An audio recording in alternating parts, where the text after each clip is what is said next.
All right, good evening, everyone. It's 5:30, Tuesday, September 28th. This is the regular meeting of the Fargo Board of Education. I do want to mention that we have a time certain item on the agenda this evening for 6 o'clock, where we have a public hearing that is required for us to hold at 6 o'clock on North Dakota Century Code guidelines. So we will need to take a break or a departure from our regular agenda to have that public hearing.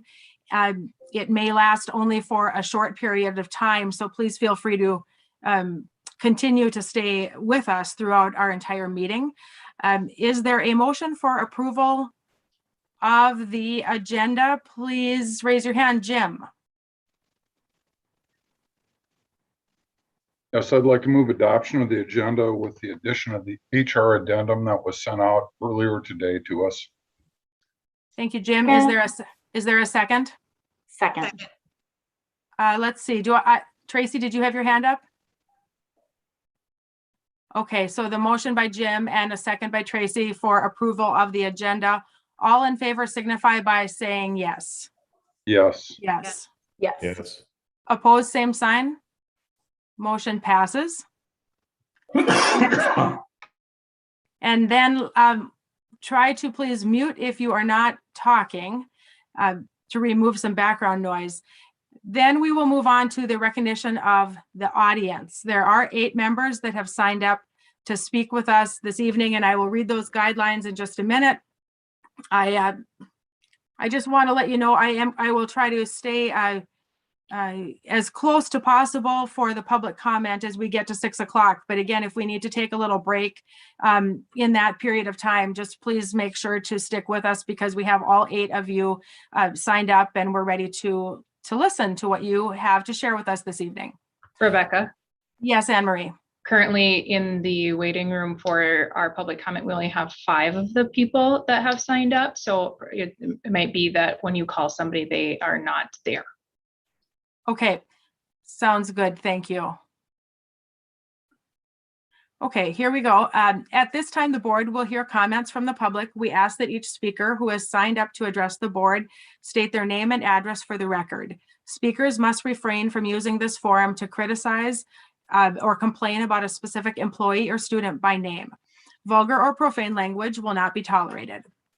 The board is interested in your comments and will listen carefully, but is not obligated to respond or debate issues in this forum. Should you desire a written response to a specific question, you may request it. This evening, each speaker will be allotted a maximum of 4 minutes. Upon conclusion of the allotted time, a chime will sound and you will be asked to conclude. If necessary, there will be a final chime that sounds 15 seconds later, signifying the end of the speaker's time at our virtual podium. So now the first individual to address the board this evening based on the order of signing up, hold on 1 second, please, is Kristen Charbonneau. Kristen, are you on, are you available? She is not signed up, or she is signed up, obviously, but she is not in our waiting room at this time. So you would need to move on to number 2. Number 2 on the sign up sheet is in the waiting room. Okay, I will move on to number 2, and that's Brenton Niesemeyer. Welcome, Brenton. Thank you. I hope everyone can hear me, and thank you for having me today. My name is Brenton Niesemeyer, and I'm an epidemiologist with the North Dakota Department of Health. My address is on 3450 Eagle Run Lane in West Fargo, North Dakota. I am here to speak today about 3 things that I want to bring to the board's attention. The first of which is recent studies that the CDC published in their MMWRs just last week. The first study, they looked at pediatric cases around the country in schools with and without mask mandates from July 1st to September 4th, 2021. They looked at approximately 3,142 counties, which is the number of counties in the US, but only analyzed the schools if they had a clear masking policy, whether or not that was no mask or mask mandated, and were open for at least 3 weeks. After applying this criteria, they were able to look at 520 counties. What they did find is that counties without school mask requirements experience larger increases in pediatric COVID cases compared to those counties that had mask requirements. They even controlled for confounders, which may look at age, race, ethnicity, vaccination rate, community transmission, population density, social vulnerability, COVID vulnerability index, and percent uninsured, and percent living in poverty. So they took all that into account. And when still taking that into account, they did still determine that counties without school mask requirements saw much larger increases in pediatric cases than schools or counties with school mask requirements. I think that this is important to note as our hospitalizations increase and our pediatric cases do increase. We need to be cognizant of our pediatric capabilities, our pediatric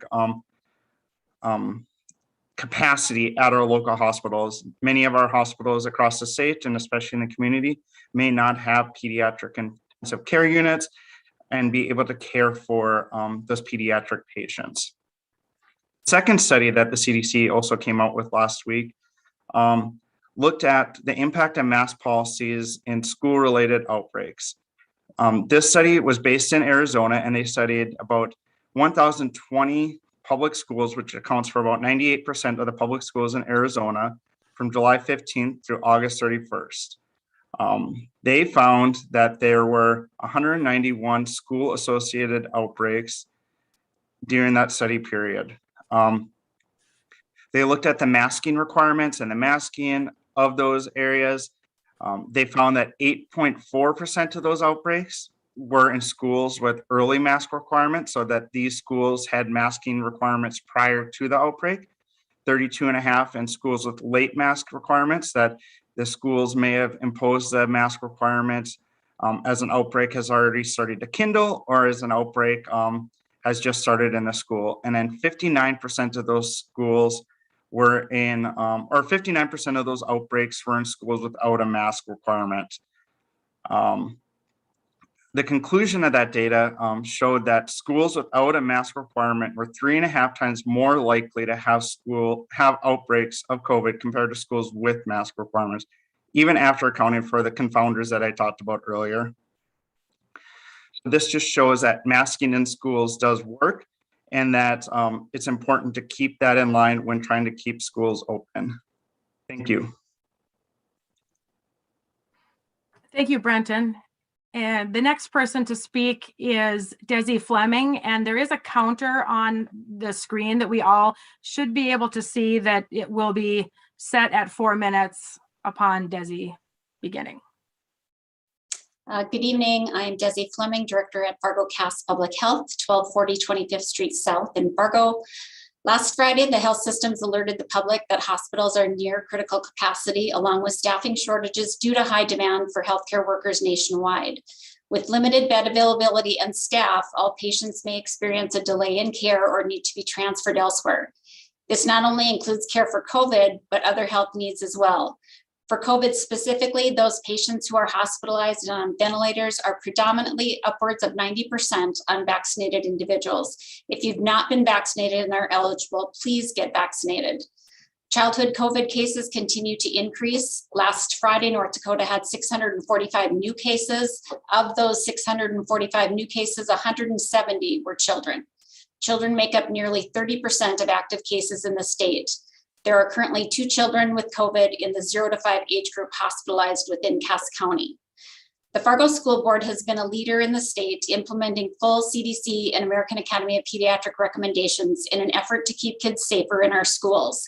Until vaccinations are available to all school ages and our transmission rate becomes low, CDC, AAP, local health systems, and Fargo Cass Public Health continue to recommend following best practices. Loosening mitigation strategies at this point in the pandemic would weaken the layers of prevention, increasing risk and ultimately jeopardizing the health of children and staff. Dr. Stephanie Hanisch, who serves on our physician advisory group for Fargo Cass Public Health, was unable to attend tonight. She asked me to read this statement in her absence. My name is Dr. Stephanie Hanisch, and I am a board-certified physician with specialized training in general psychiatry and subspecialty training in child and adolescent psychiatry. This requires 5 years of training after medical school. I have 18 years of experience in the field. I have recently seen a significant increase in anxiety in the patients I treat. Most kids are struggling to get caught up with schoolwork and staying on top of the workload. I have not encountered any patients whose anxiety is caused by wearing face masks to school. There is no evidence to suggest that wearing masks causes psychological harm to children. There is an abundance of evidence to support that children need to be in school to achieve their academic and social developmental goals. There is now also evidence that shows that masking in schools reduces the number of COVID-19 outbreaks in schools with universal masking. As a child and adolescent psychiatrist, I know that keeping our children in schools is of the utmost importance. Wearing masks is one way of helping our schools stay open. From both of us, thank you for your time and consideration. Thank you, Desi. The next person signed up to speak is Jean Gallicks.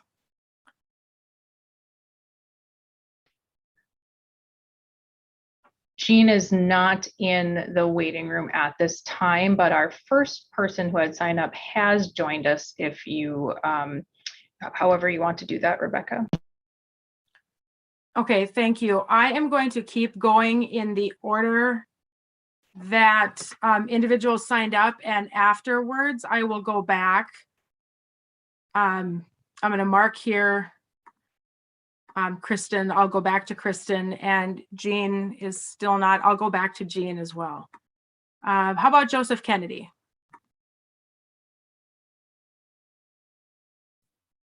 Joseph, if you are available, go ahead. Good evening. My name is Joseph Kennedy. I live in North Fargo at 501 30th Avenue North. I address the board today to thank its members for following the advice of the Centers for Disease Control and Prevention regarding masking in schools. This advice, which is consistent with the North Dakota Department of Public Health notices, follows the best supported and most current data regarding mask usage and has likely prevented hospitalizations of students and staff members. For personal background, please know I've had 3 children go through Fargo Public Schools and 1 still in the district. I do have a vested interest as well because I have dozens of friends and a family member still employed by the district.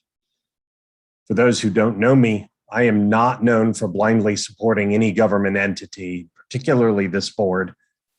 Although I've agreed with the board on many things, I've also opposed them privately, publicly, and in North Dakota Senate hearings.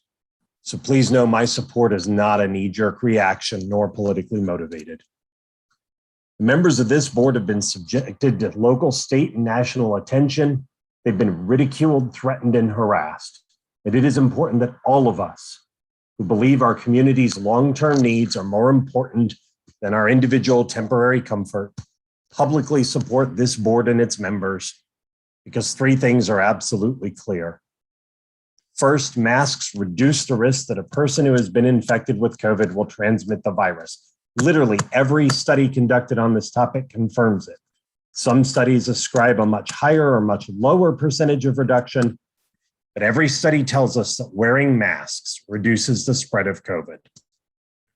2, a large enough number of people in this city are willing to put others at risk by not wearing their masks, even when employees of a store request that masks be worn in letters 6 inches high on signs posted outside Menards or Hornbachers.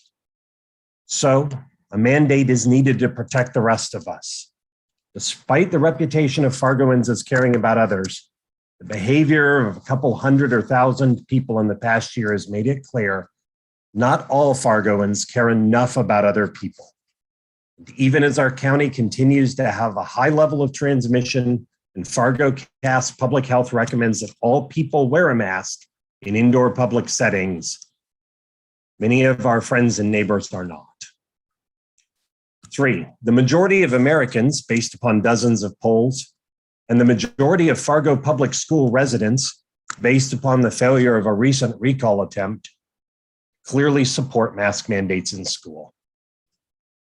The Fargo Public School Board is doing the correct thing by following science, the expected thing by acceding to public wishes, and the right thing by weighing community health and life needs as more important than a non-essential right to be comfortable for Fargo faces. This board needs to hear support from everyone who supports this decision, so it is clear that the board's support for a mask mandate is our support. Thank you for your time. Thank you, Joseph. The next person signed up to speak is Julie Anderson, and I see she is with us this evening. Welcome, Julie.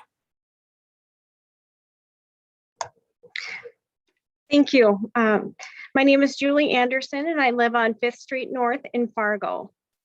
I appreciate you taking safety seriously and following the guidance of Fargo Cass Public Health. They are the experts in this area, along with the AAP, CDC, and many other organizations of public health and healthcare professionals. I am the parent of 2 children in Fargo Public Schools. One is in middle school and is vaccinated, and my other child is not yet vaccinated due to his age. It has been suggested that Fargo Public Schools follow West Fargo's plan. It's important to note that this plan was developed with the North Dakota Healthy Return to Learn team. This team is not comprised of public health experts or medical specialists with expertise in COVID or infectious diseases.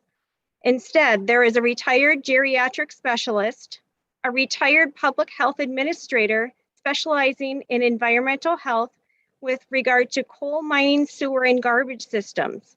There is also a retired assistant superintendent who has her doctorate in educational leadership. She retired in 2018, 2 years before the pandemic began. West Fargo's public schools does not have the same protocols as Fargo Public Schools with regard to COVID-19. Kids who have COVID symptoms are not required to test before returning to school. There is no contact tracing after a positive case. West Fargo doesn't identify close contacts, even though they are together for 7+ hours in elementary schools, and most are not masked. The North Dakota Department of Health is unable to do contact tracing beyond household positives. However, this may have changed since the National Guard is now assisting.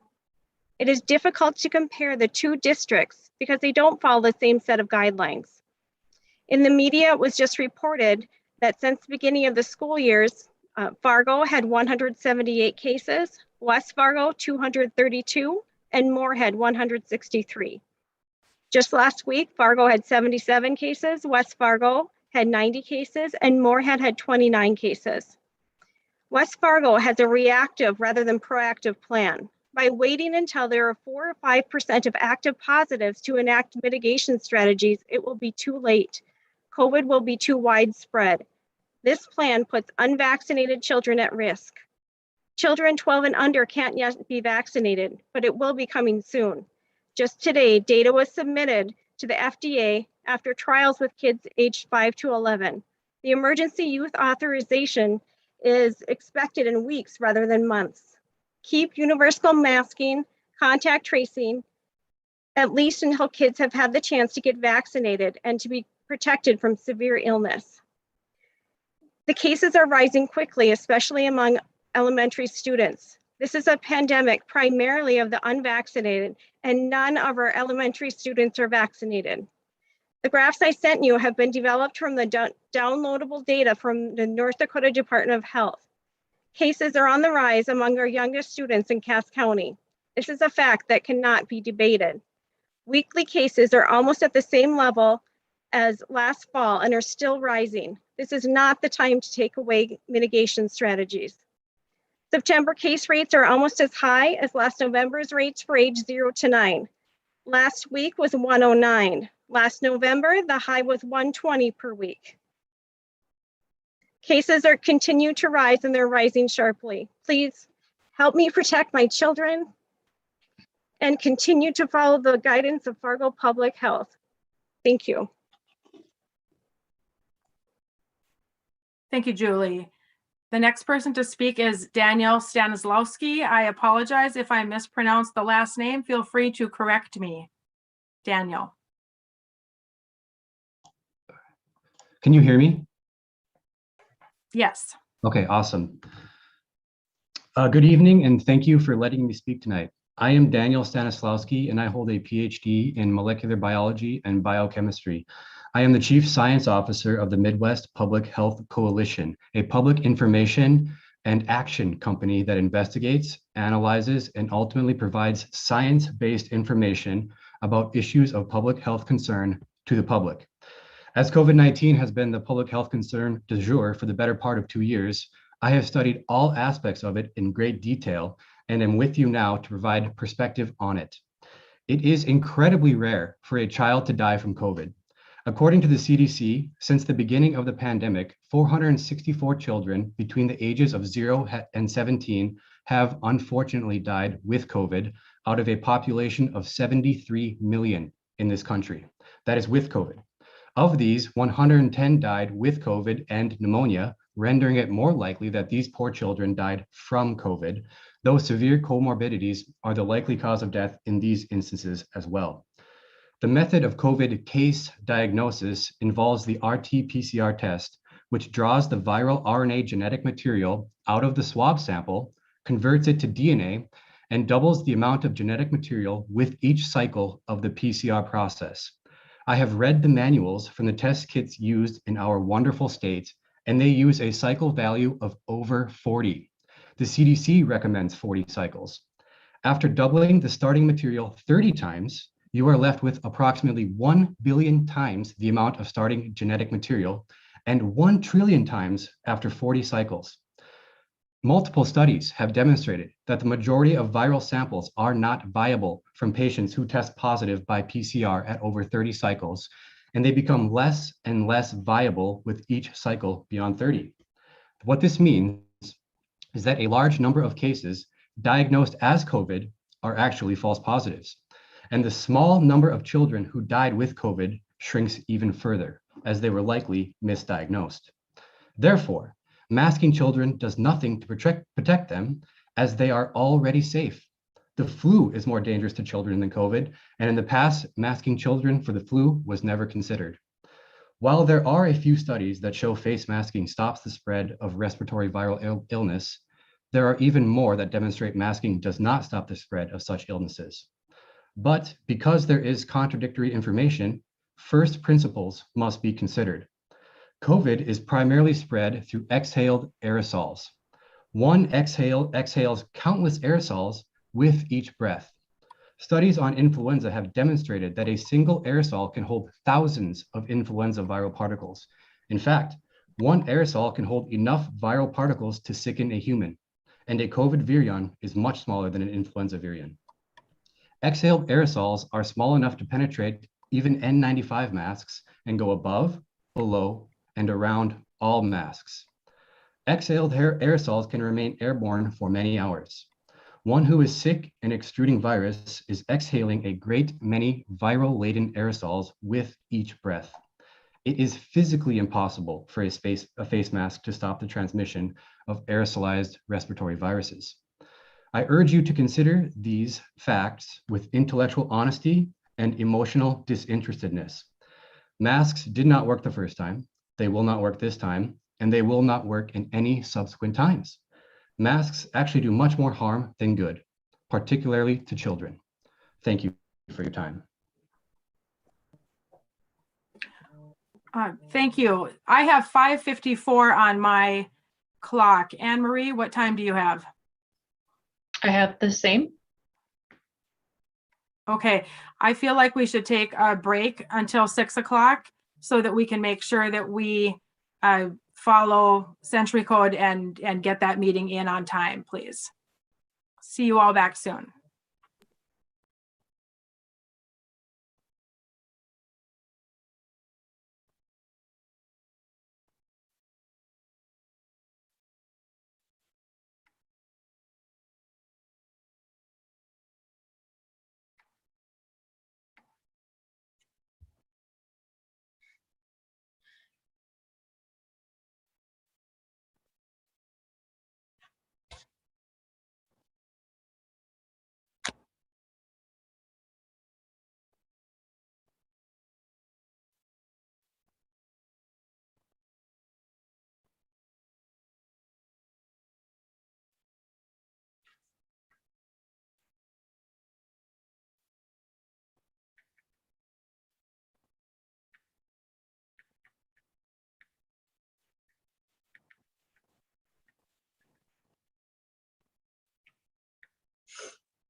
Missy Miller. I had sent you an email last night.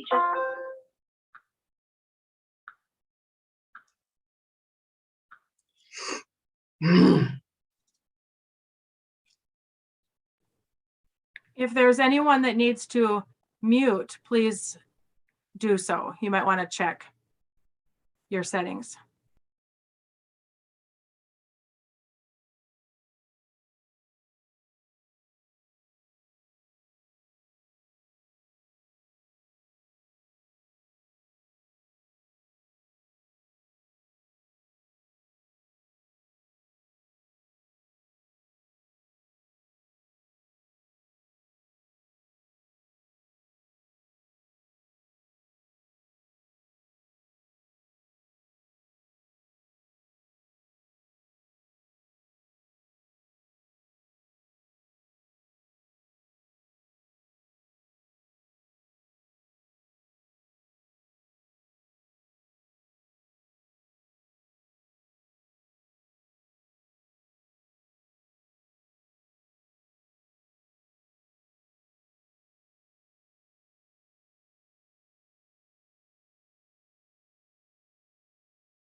All right, is it 6 p.m.? It is. All right. So it is 6 p.m. This begins the public hearing that I spoke about earlier in our meeting. In compliance with North Dakota Century Code, citizens have an opportunity to present oral or written comments regarding the property tax levy for Fargo Public Schools. Oral comments were able to be taken virtually. Those interested were able to sign up by noon, September 28th. Individuals were also able to provide written or oral comments by arriving at the Fargo School District office today and for this meeting. Anne Marie informed me that no one signed up by September 28th at noon to provide comments virtually. Is there anyone that signed up, or excuse me, is there anyone that showed up at the district office for this public hearing to share comments? And Nobody. I'm sorry. I'm sorry, I believe Jackie, you were going to be checking for us? Thank you. I just ran upstairs, but no one has shown up at the district office. Okay, then as far as I understand, I will be closing this public hearing knowing no one signed up to address us this evening. We'll move back then to the recognition of audience portion of the agenda. And the next person signed up to speak is Cassie Schmidt. Cassie, go ahead when you're ready. Okay, can you hear me? Yes, we are able to hear you. Wonderful. My name's Cassie Schmidt, founder of Let Parents Decide That, the parental rights advocacy group whose intention is not to take masks away from people who want them, but again, to assert that masks are being used as medical devices. Medical devices require medical consent, and each parent holds medical consent when it comes to their children inside the Fargo public school system.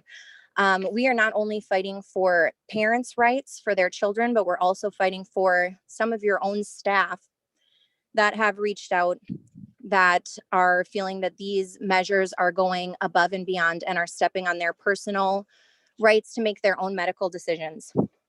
Now, I would like to, first of all,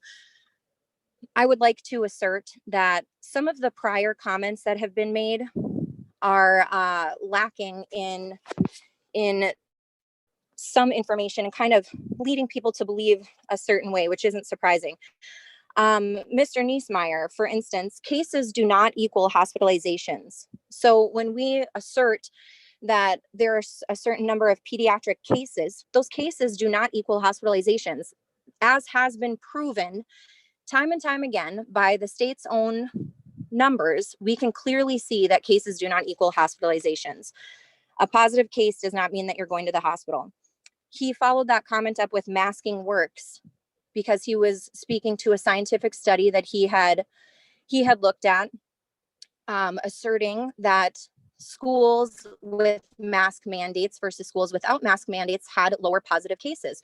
Well, just last week in your work session, Dr. Tracy Newman had asserted that that's not a scientific way to look at that information, and that we shouldn't be looking at Fargo public schools versus West Fargo public schools by population and positivity rates. So I'm getting really confused here on what the board's actual, how you're taking your information. Ms. Fleming had asserted that Cass County hospitalizations, we have 2 hospitalizations in the 0 to 5 category with COVID. Now, she didn't specify whether those cases were due to COVID or whether they were just with COVID. We have no information on those cases. So again, to try to be very clear, I have numbers from the state health department. These, I apologize, are about 5 days old, but this was the last time that I checked. In North Dakota, according to the North Dakota Department of Health's own numbers on their website, 42 of the 209 patients hospitalized in the state since September were fully vaccinated. So if you take 42 divided by 209, that's a 20.1% hospitalization rate of fully vaccinated patients. Now, also again, in North Dakota, according to the North Dakota Department of Health website, 13 of the 53 people that died of COVID in the state since August 1st were fully vaccinated. 13 divided by 53 is actually 24.5%. So our death rate actually is comprised of 24%, over 24% fully vaccinated individuals. So again, all of this fear mongering over masks and shots really needs to stop. I would like to read very quickly here a comment that was made at the last governance meeting by one of our board members. Obviously, the reason we elected to go virtual was because we have people who have come into this room at a board meeting without a mask, which creates, first of all, it's a violation of policy, but also creates a bigger nightmare at the building level where we're trying to enforce our policy. My first question is, do we as a board have the desire to actually enforce the policy during a board meeting? Because it appeared to me the only way we can enforce the policy is to tell people to put on a mask or they will be trespassed, at which point in time the police department will assist us in getting them out of the building or getting a mask on them. Now, again, this is a board member speaking to constituents. Thank you, Cassie. All right, I am going to go back to the beginning of the sign-up sheet. There were 2 individuals that joined us after we started. And Kristen Charbonneau, are you still here?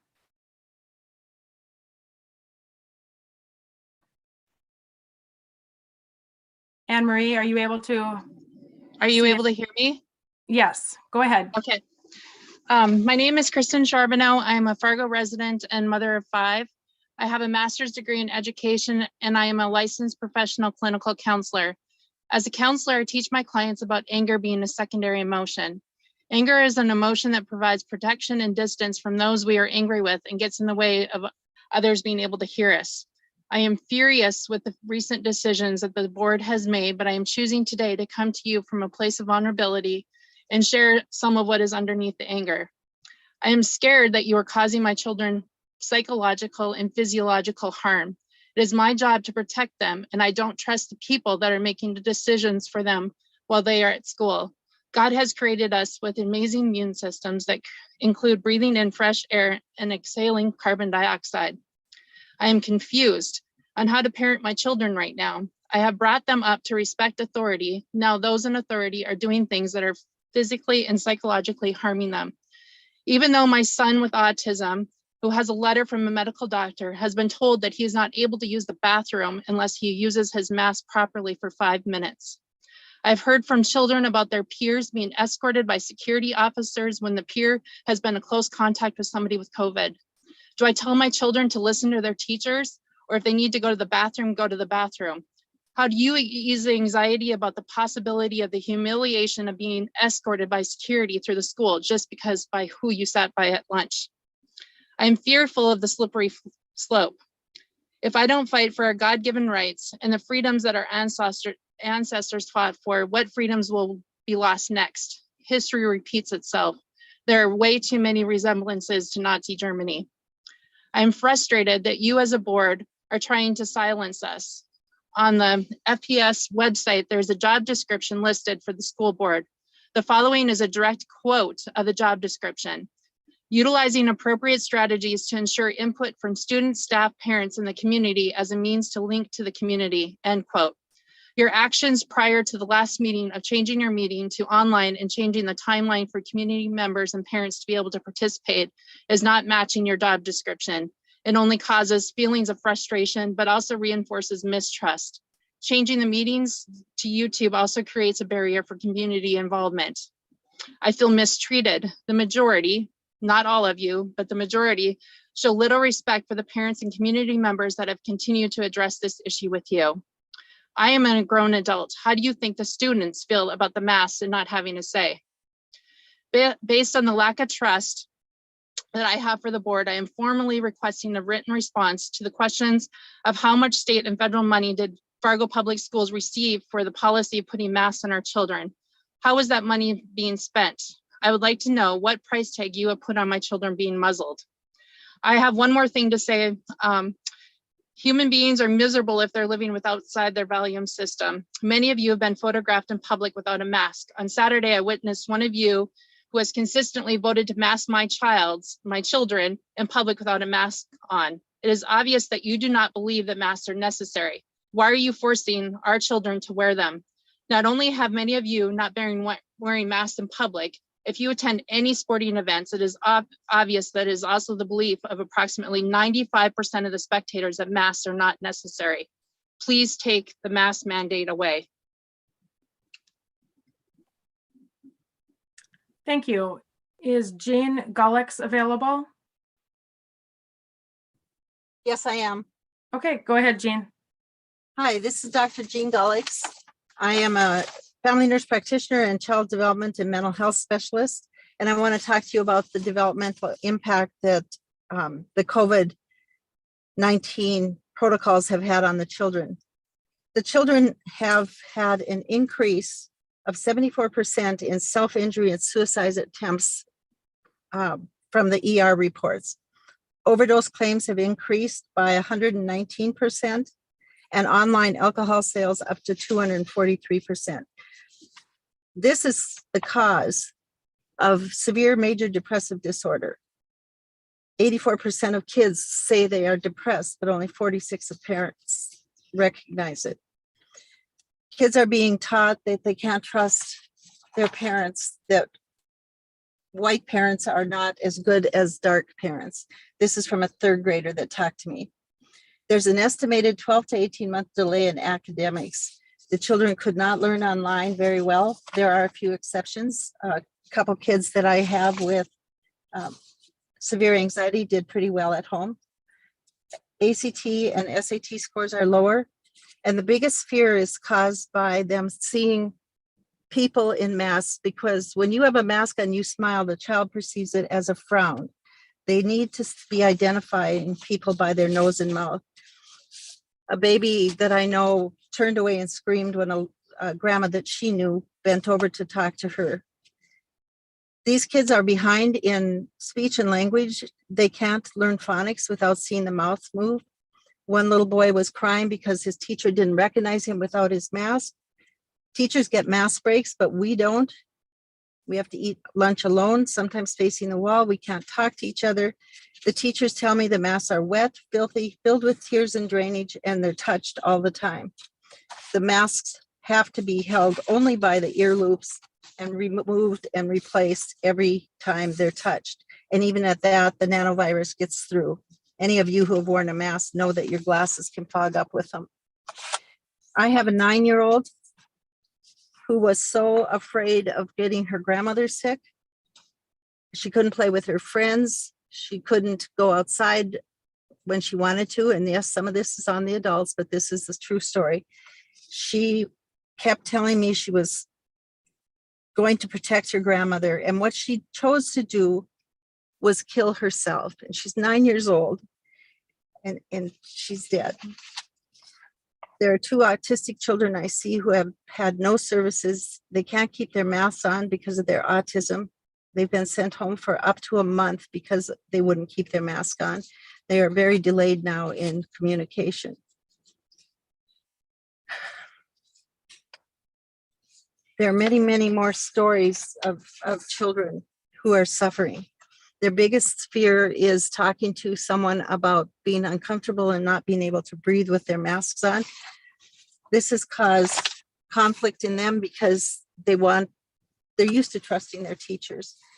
So the incidence of asthma, acne, any kind of breathing problem, bacterial infections, fungal infections is skyrocketed because of wearing the masks, and they're wet and damp most of the time. In addition to that, some rooms are fumigated for university students. 14 to 18-year-olds have fallen off the honor roll. They've lost scholarships. Sports were canceled at one point, so those kids were not able to be recruited. 3 boys I know quit their team because it wasn't worth it, and they couldn't breathe with their gear on and their masks on, were dehydrated and felt ill. This is the first time in the history of the United States that we have approved of something experimental, detrimental to children in order to protect adults. The unauthorized experimental shots were not trialed long enough for any child, let alone adult, to be safe. Thank you for your comments. The 4-minute time mark has now passed with an additional few seconds added on to that. We appreciate your time this evening and everyone else that signed up to speak with us. We are now moving on to the report section of the agenda. The first item is an engagement and experience in co-curricular activities monitoring report, and it is memo 34. Todd Olson and Ainsley Rentfo are here to present to us this evening. Welcome. Thank you very much. Good to be with you tonight. We have a deck of slides we're going to take you through that highlight some of our data collection from this past year. We've had anything but a normal year, as you're all very well aware of. And there's some interesting blips in our data, but a lot of good things too. So I'm going to share my screen and we'll jump in. I will turn it over to Ainsley about midway through, and then we'll both be available for questions at the end.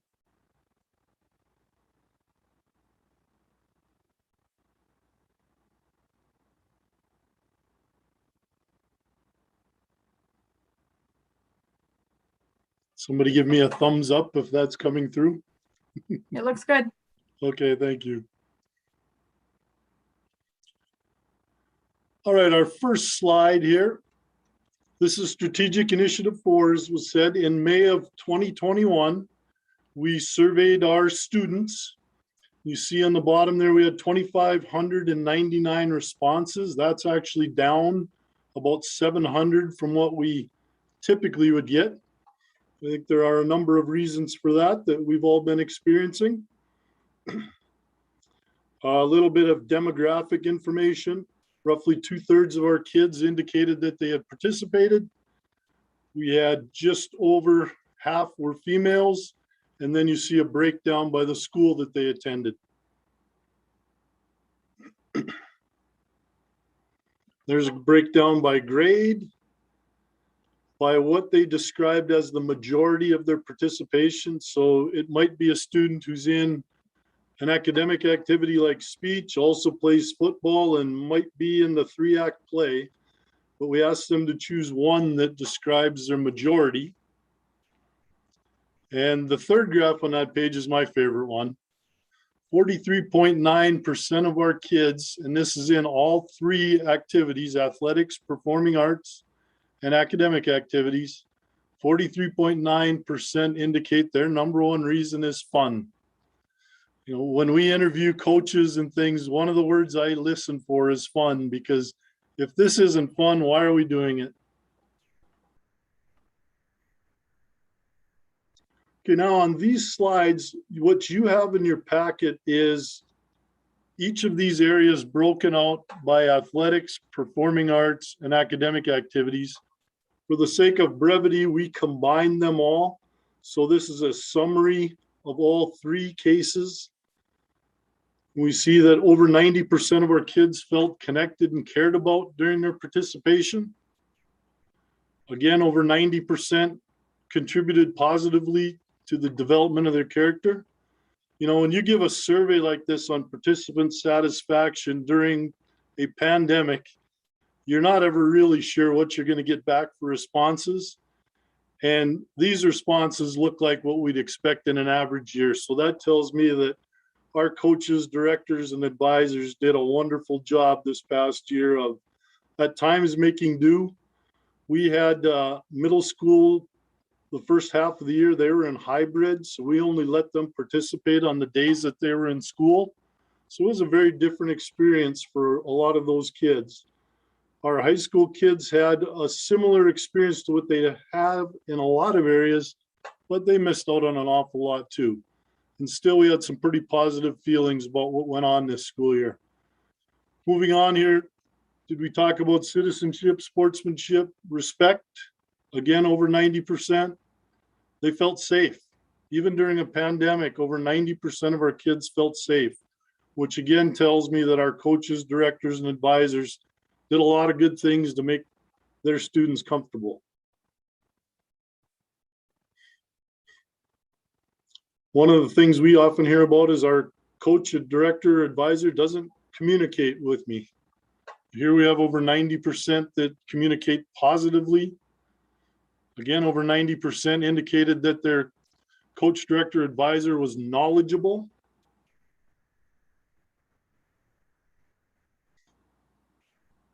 One of the things we hear from the business world is that one of the benefits of activities is people's ability to work with others and be a good teammate. Again, very high percentage of that. I was a better student because of my participation. Probably our our highest level of disagreement is always with this question, because we know that time is a finite thing and sometimes our participation takes away from some of our time, but at 85+%, I feel pretty good about that.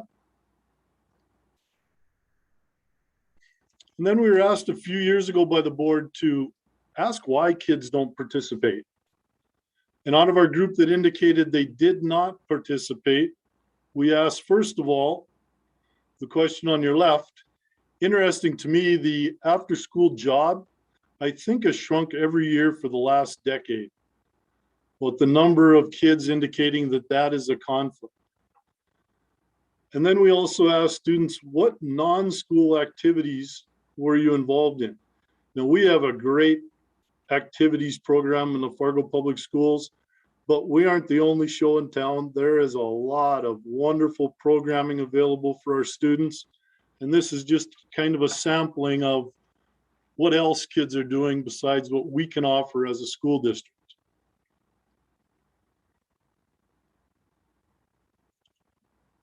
One of our final indicators here is GPA. We always take the overall GPA that Dell can pull from Power School, and then we compare what's the GPA of our kids who are participating and what's the GPA of our non-participating kids. And as you can see down in the lower right-hand corner there, and this has been the case again for many, many years, our participants have a higher GPA.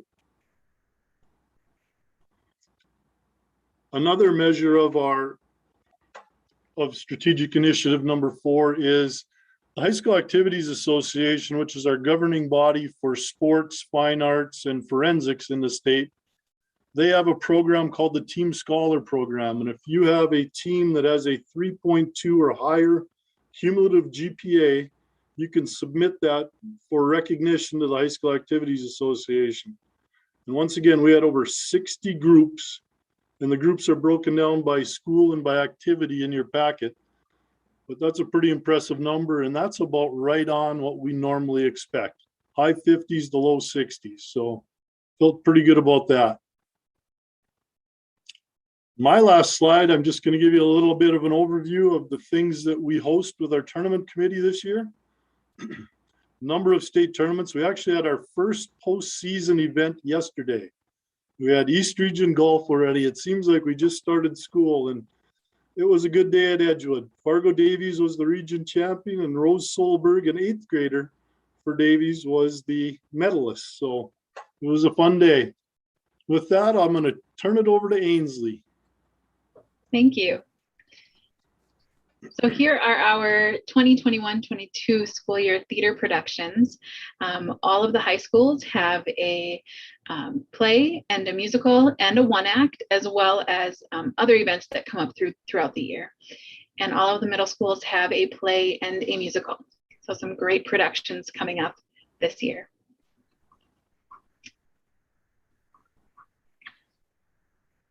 As Todd said, we have a great variety of activities for students to be involved in.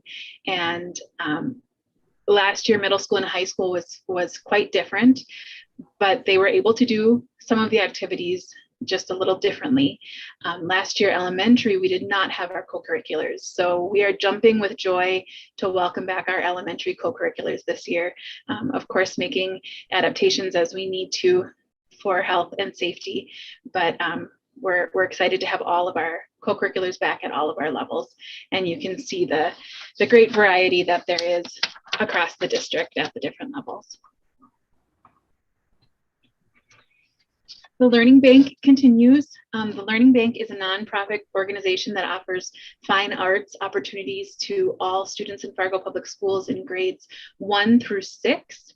Last year, all of the events were virtual, and this year, semester 1 will be virtual, but they've also pushed some of the performances and events into semester 2 so that they will hopefully be in person. That is the plan right now. Of course, we all know that can change, but they really offer a great variety of fine arts events and multicultural events. The Fargo Public Schools is again a national partner with the Metropolitan Opera in New York City, and the Met is back. It is open again. Last year, when the Met was closed, instead of attending the operas in person, when usually we would take students by bus to the local movie theater and we would watch live streams of the operas, and we would get free tickets from the Met for this. Last year, instead of that, the Met offered free licenses to our students for Met Opera on Demand, which is their subscription program, and it has an amazing variety of operas and concerts and recitals and all sorts of stuff on there. So many of our students took advantage of that last year. This year, it's a little undecided. We do have the opportunity to go back and into the movie theaters and see the live streams. We could also continue with our MOOD, our Met On Demand, Met Opera On Demand free licenses for students. And that decision has not been totally finalized yet, but we will be doing one of the two options to continue to bring this to our students.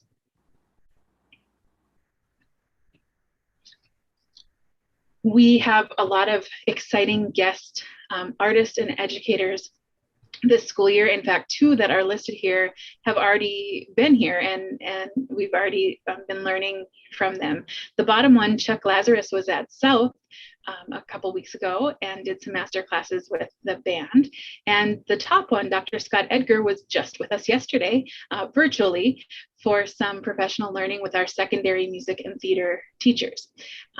You've heard me talk about Dr. Scott Edgar a lot with the elementary SEL and music program. So it was really great to be able to connect him with our secondary teachers. Dr. Alice Hamill will be working with our elementary teachers in February regarding adaptive music. And we have a few others coming through the year. Not all of them have been totally finalized yet, but one that is coming at the end of October is a group called Sonic Escape, and they will perform with and work with our students at the secondary level. And finally, I could go on for hours about all of the awards that have been earned from our students that are involved in the performing arts activities in Fargo Public Schools. But these are just a few of the many.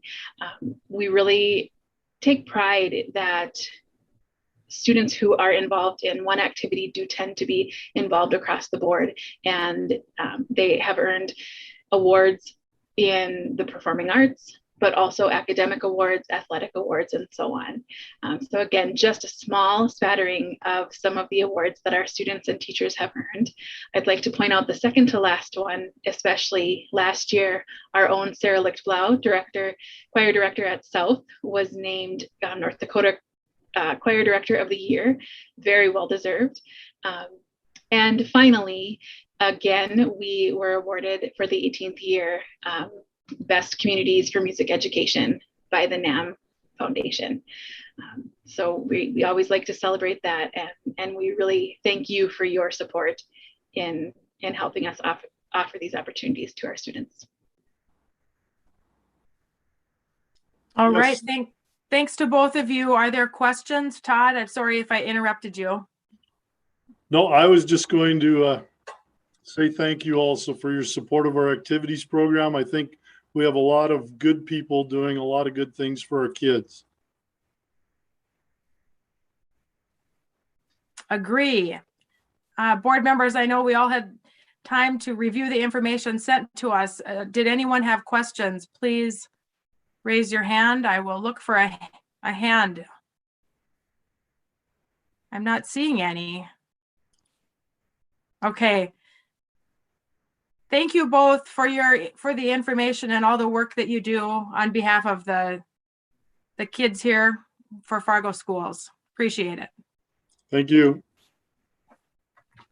Okay, the next item on our report section is the Trollwood report. And Kathy Anderson, are you here to present? There we go. I am here. Yes. Welcome. Thank you so much. Hopefully you can see my screen. All right. Well, the summer of 2021 was an important year for Trollwood Performing Arts School, as we were able to successfully return to the stage, COVID-free, offering in-person programming once again. It was a high energy year that was not without challenges, but we were able to overcome, and I'm excited to share with you this evening a brief overview of our highlights from the year. Let's see. Through the programming we provide at Trollwood, it is our hope that students will discover themselves, their potential, and their passions. This is the heart and soul of what we do and why we do it, changing lives in a positive and impactful way. Incorporating some necessary modifications, we were able to offer 11 youth arts programs. Individual program sizes were reduced as a result of precautions to keep our students as safe as possible. 987 students were served in each of our classes. Leadership programs and performance opportunities were almost filled to their maximum possible, with an overall 99% capacity in all programming. Our students received 73,577 hours of arts instruction. In 2021, 41% of our students were from the Fargo Public School District, 26% were from West Fargo, 12% were from Moorhead Public Schools. The remaining 22% of students were from other neighboring school districts such as DGF, Park Christian, Oak Grove, and from outlying school districts such as Grafton, Jamestown, Hillsborough, and Northern Cass, to name a few. In addition, students attended Trollwood from as far away as places such as St. Paul, Minnesota, Washington, D.C., and San Francisco.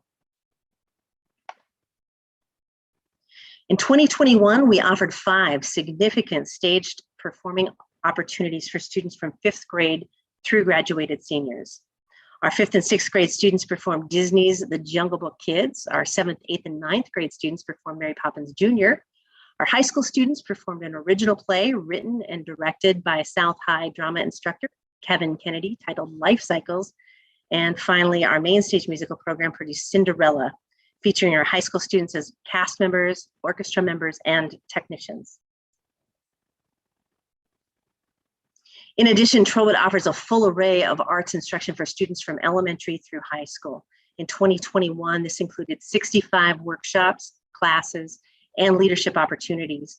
Our student leadership program offered apprenticeship positions to 24 young leaders who were assigned a professional artist to work side by side, providing mentorship and leadership opportunities for students in areas like stage management, directing, choreography, vocal music, instrumental music, programming, and teaching. Since 1997, our STAR program, which stands for Students at Risk, has been an important offering that integrates throughout all Trollwood opportunities. This national award-winning program has provided thousands of students over the years opportunities to learn, grow, and create at Trollwood. No student is ever turned away for their inability to pay. The STAR program serves students who suffer from emotional, behavioral, and physical challenges, in addition to potential financial obstacles. Along with important scholarship offerings, the STAR program provides meals, transportation, mentorship, and instructional supplies to students in need. All of these opportunities are funded through our successful development and fundraising efforts. Along with our youth programs returning to the stage, the events center portion of our organization has also successfully reopened. In addition to the venue being utilized for school arts curriculum, we're excited to host festivals, retreats, weddings, cross-country meets, and more. After a very quiet 2020, we were happy to bring back a number of high-quality entertainment options to Blue STEM. For 13 years, we've been working closely with Jade Presents to bring national touring acts to the stage. In addition, 2021 represented the 10th annual Symphony Rocks at Blue STEM. All totaled, 8 days of concerts took place in the amphitheater, including a 2-day music festival, which has become an annual event at Blue STEM called Sister Cities Smokeout. The number of concerts that you may have noticed is much less than in previous years, and was still a bit of a struggle, as we did have some bands that were scheduled to play Blue STEM in 2021 canceled due to COVID, with one as recently as just a few weeks ago. We are already ramping up for 2022 and hoping for a safe and successful year of coming together once again, offering as many opportunities, entertainment opportunities as possible for our entire region and beyond to enjoy. I just want to say thank you for your support, especially during these difficult times. Because of your support, hundreds of young people were positively impacted at Trollwood in 2021, and in many cases changed forever. Thank you for everything you do to continue making Trollwood available each year. Please know that you are appreciated for your hard work and commitment to our community, and we are proud to be a program of Fargo Public Schools. Any questions? Thank you, Kathy. Anyone have questions or comments? Tracy? Well, I just have to raise my hand because that's my son in the middle of your photo right there. So my child is a benefit of all the wonderful things that you do.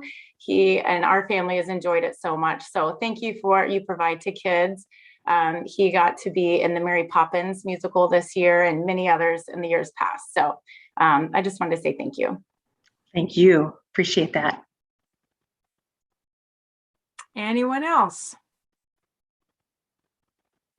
All right. Thank you, Kathy, for everything that you do. Thank you. Appreciate it. Okay, moving on. Our next report is from the FEA. Kim Belgard, you are here. Hello. Hi, welcome. Thank you. Well, I am excited to report I have the best class I've had in a decade, so that's very exciting as a teacher. Some smart kids in my class and hard workers. And I, as FEA president, I've made it to all but 3 buildings so far this fall. So I'm hoping to wrap that up next week. So that is a lot of buildings and a lot of people to talk to, but it's been very good to visit with everyone and see the teachers hard at work and principals hard at work. So very good. Also, Rebecca and I have been communicating and meeting and getting our MOUs going. So I believe our recess MOU will get started on October 7th. So looking forward to get that rolling. And our salary one, we're hoping also for November, but it's a little more work to do there. And then I did find out some information from NEA. So I'm meeting with them next week to get some more information on some interest-based bargaining training. So I'll bring that back next month, and I'm sure I'll talk to Rebecca prior to kind of go through that and see if that's what we're interested in. So lots happening. Thank you, Kim. I think we're set to have lunch pretty soon. So yeah, we will have a discussion after the items that we have discussed on our business agenda this evening too. Hopefully we will formalize those MOUs this evening. Sounds Talk great. to you soon. Yep, thanks. Dr. Gandhi, report from you, please. Sure. It was asked of me at governance to kind of use the superintendent's report to also share information about where the district is at COVID-19. So I'll be sharing some of that data. Please know that since the board also has a business item related to COVID-19 later today, Mackenzie will also be available to probably go further in the data set that I'm going to provide, or even provide additional data sets as needed or requested by the board based on what we have available. First thing I want to share, and I'll share my screen here, is just a reminder to the board and to our community that we do as a district post a weekly data set. This data set is posted as a snapshot in one point of time, traditionally or normally around 10 o'clock or 9 a.m. on Fridays, and you'll see kind of where we are with COVID-19. So just want to remind the board that we do provide data on a weekly basis, posted, updated every Friday. That is going to be capturing where we are with COVID positive cases in our district and that point of time, knowing that that's a fluid thing because we are identified as positive cases throughout the day. I also want to share where we are this year on a week-by-week basis. So what you see in the screen in front of you is just a snapshot of this year's COVID cases within our district on a week-to-week basis.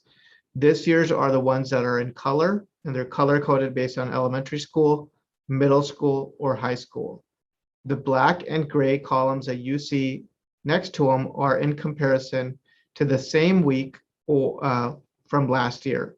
So you get an idea of seeing where we are in this year's cases in comparison to last year's cases, and then also broken down by the elementary, middle, and high school level. So for this week, knowing that we're kind of 2 days in, as of right now, we have 15 cases that are being shown. Obviously, that will get updated throughout this week as well, in comparison to, well, it's 5 at the high school, 6 at the middle school, and 4 at the elementary school for the same week, for the same time last year.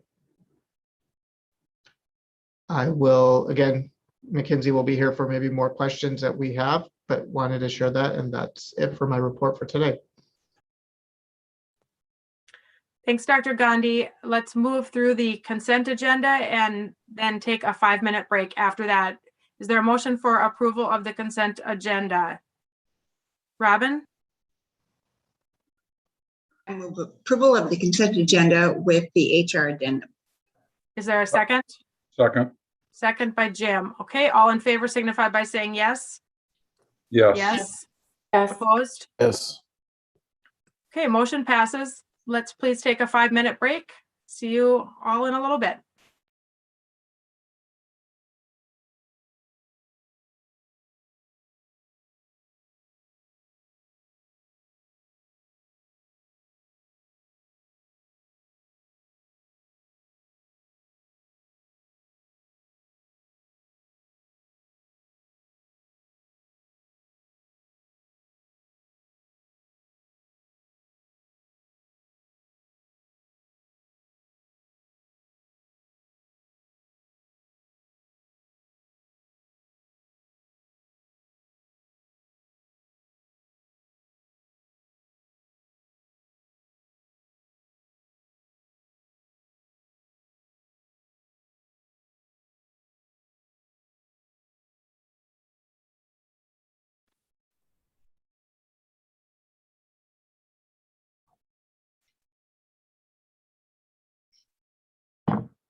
Okay, we're back from our break and we are on to the business section of the agenda.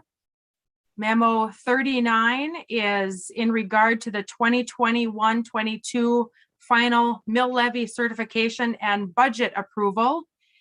That comes from Jim Johnson, Planning Committee Chair, Dr. Gandhi, Superintendent, and Jackie Gapp, Business Manager.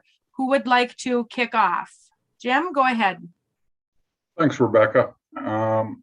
We've got 6 different budgets that we're looking at getting approval tonight. And obviously we got to get these certified so we can, or get them approved so we can get them over to the county to meet the deadline.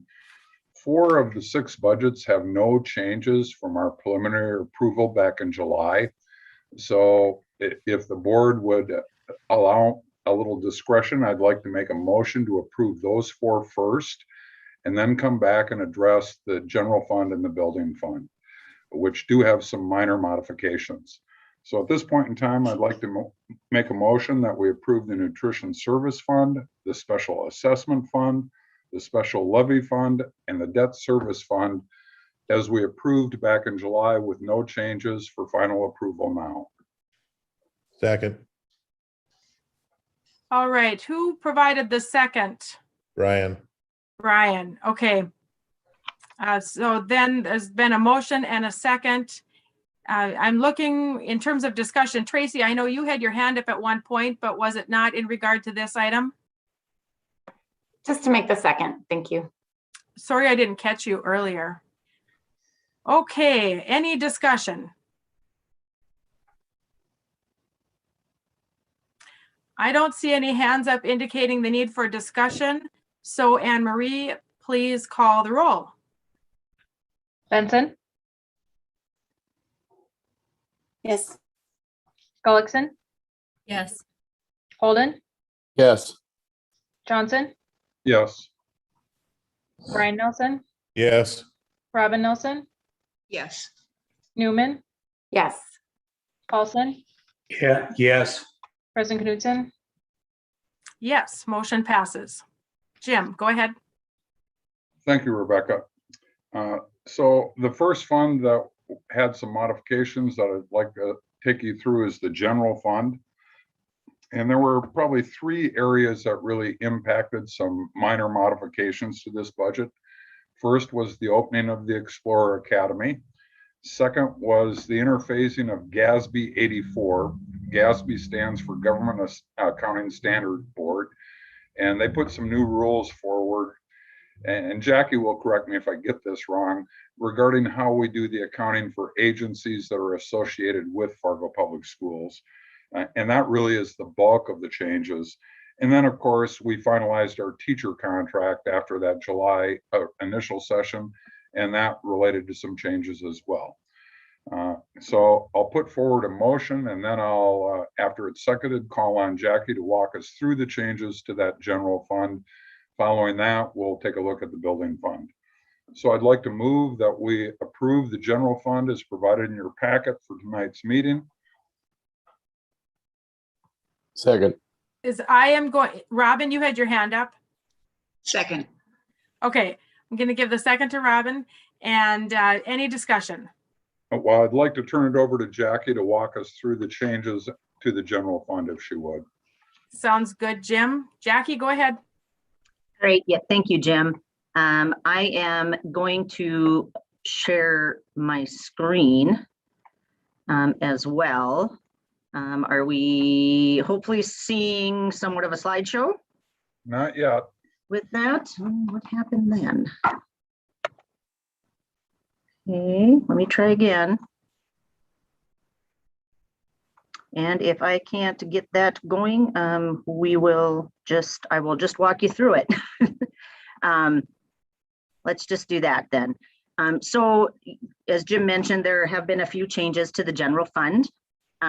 And the ones that I will highlight for you then are ones that really went over our executive limitation changes, which are 25,000 and 10% of the budget line. So as Jim mentioned, we have completed our implementation of GASB 84, which does account for fiduciary funds. And we made that change as of June 30th. And the general fund budget has been adjusted for those changes, mostly It related to accounting for our residential programs at Luther Hall and Prairie St. John's. As well, there were some funds from adult education, and then how we account for the grant funds that are so graciously given us from the Fargo Schools Development Foundation. So the required changes for that really increased some tuition revenue, some local revenue, and obviously the expenditures that are related with those programs. Those we previously accounted for in what we call internally our Fund 70 or our Trust and Agency Fund. And then other changes to the general fund revenues include adjustments to interest income as we have realized some decreasing rates, miscellaneous revenue related to revenue share rebates that we do receive on our purchasing card system that we utilize internally, vocational education reimbursement. We added additional opportunities and services last year related to career counseling that then we will receive some of that state cost share back in the current year. And then just added a line for sale of district property or district items, which really is just an average of items that we during the year sell or auction off. Expenditure changes that are over the limitation included adjustments to our paid leave system, as well as to transportation costs and some textbooks. One of the bigger items that changed was really in equipment. Previously, you had approved us to change over our radios within the district, as there is a opportunity for us to receive some funds back on that upgrade through the state. And what we have decided to do with that is to actually record that receivable from the state that we will get in the future to help show the net effect of what that will be once we are completed with it. So that really takes us through those changes. There's a budget report there for you that also now includes a column for our grant funds. And of course, I would say the biggest change there is really related to SR2 and SR3. Those funding sources, which do not have a supplanting issue, have allowed us to move funds around that may have originally been in the general fund that we use to these grant funds. And so that really is the basis for a lot of the shifting of some of the salary costs that you may have noticed. And with that, I guess I would ask if there are any questions or anything else I could answer for you. Any questions from board members? Jim? Not a question. I just, first of all, want to make sure everybody noticed the bottom line. And I know Jackie and her team have been working diligently, really not just the last couple of months, really throughout the entire year. But what we're looking at here is a balanced budget. We are planning on expending no more than we are planning on getting in revenue. So we're looking at a balanced budget, which is a little better position than we were actually in when we looked at it in July. So thank you very much, Jackie.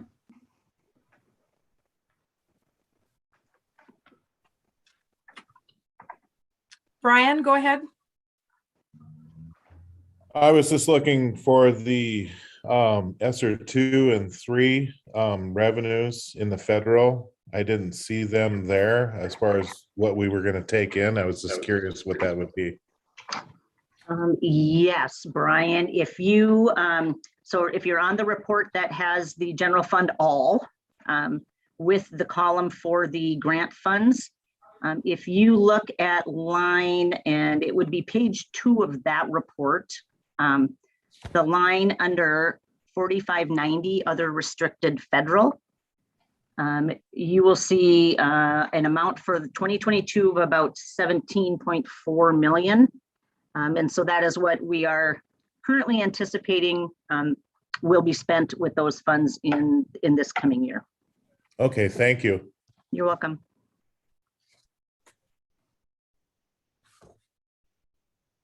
Any other questions? It doesn't look like it. So Anne Marie, please go ahead and call the roll. Gullickson, Yes. Holden, Yes. Johnson, Yes. Brian Nelson, Yes. Robin Nelson, Yes. Newman, Yes. Paulson, Yes. Benson, Yes. President Knudsen. Yes, motion passes. The next item on the business agenda is memo 40. No. We got one more budget, Rebecca. I'm sorry, Jim, go ahead. I didn't mean to steal the time. That's okay. We still have the building fund to approve. And the changes that, and again, after I get a motion forwarded and a second, I'll turn to Jackie to highlight the changes. But just to give you kind of a general overview, really the changes here are a function of projects that were in motion during the last school year that haven't been completed, and they're going to be carried forward into 2021-22 school year. That includes the finishing of the Explorer Academy, the North High Track, and I believe Jackie also put a budget holder in place here potentially for the early childhood special ed edition, potentially over at Hawthorne, which hasn't been fully authorized yet, but as a placeholder in the budget, she'd put it there. So with that, I'll make a motion to approve the building fund as provided in our packet today for calendar year 2021-22. Robin? Second. All right, Robin's providing the second. And Jim, I'm guessing you're throwing this to Jackie now. You know, he did such a good job of really explaining the changes. I don't know that I have a whole lot to add.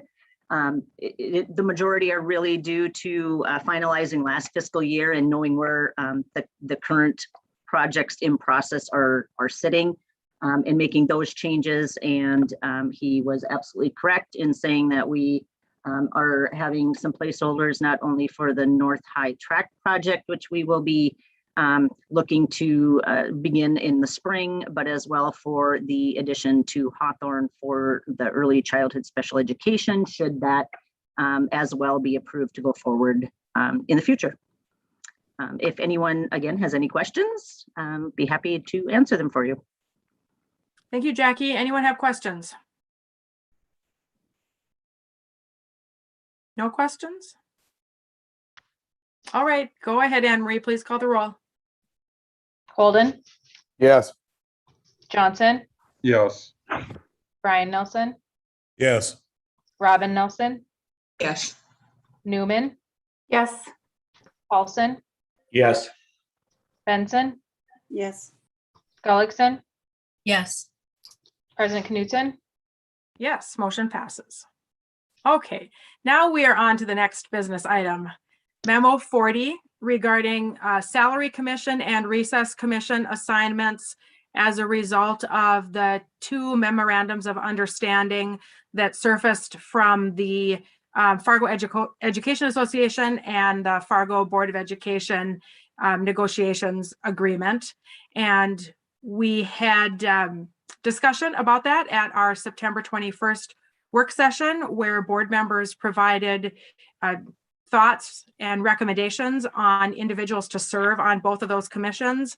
6 individuals for the salary commission, 5 for the recess commission. So the information is in front of you, and the memo comes from me. I'd look for a board member to make a motion for the recommendation. Tracy. Thanks, Rebecca. I'd like to make a motion that the commission assignments be approved as presented. Jim? Second. All right, there's been a motion and a second for the assignments to be as they are on the memo. Any discussion? I don't see any hands up. Anne Marie, please call the roll. Johnson, Yes. Brian Nelson, Yes. Robin Nelson, Yes. Newman, Yes. Paulson, Yes. Benson, Gullickson, Yes. Holden, Yes. President Knudsen. Yes. Motion passes. I will be communicating with Kim Belgard, as I mentioned earlier in the meeting, regarding the assignments now that they've been formalized. I know that there has already been some discussion regarding a meeting date, time, and location for the recess commission. So you will hear more about all of that very soon, thanks to everyone taking time out of their schedule to serve on both of these commissions.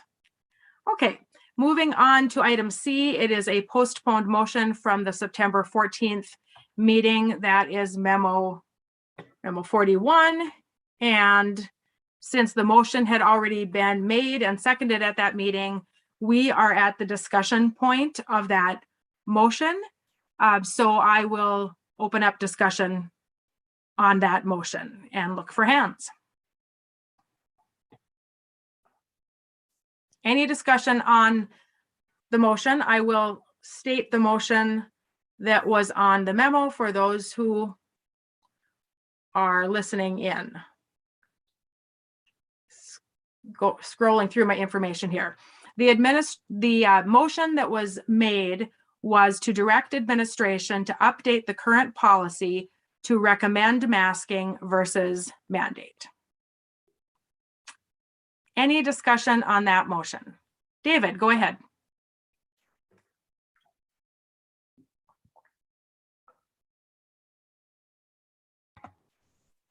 Thanks, Rebecca. There were several things that came up in the audience participation that I think are worthy of noting in regards to this motion. Number one, excuse me. One of the things that I heard was that a third of the cases that are being reported in Cass County are children, and yet only 2 of those resulted in hospitalizations. Dr. Stenslawski, who I hope we are considering to be a doctor who has some authority on this, gave us some very, very good statistics. But there were a couple of things that were said by parents that I found extremely disturbing.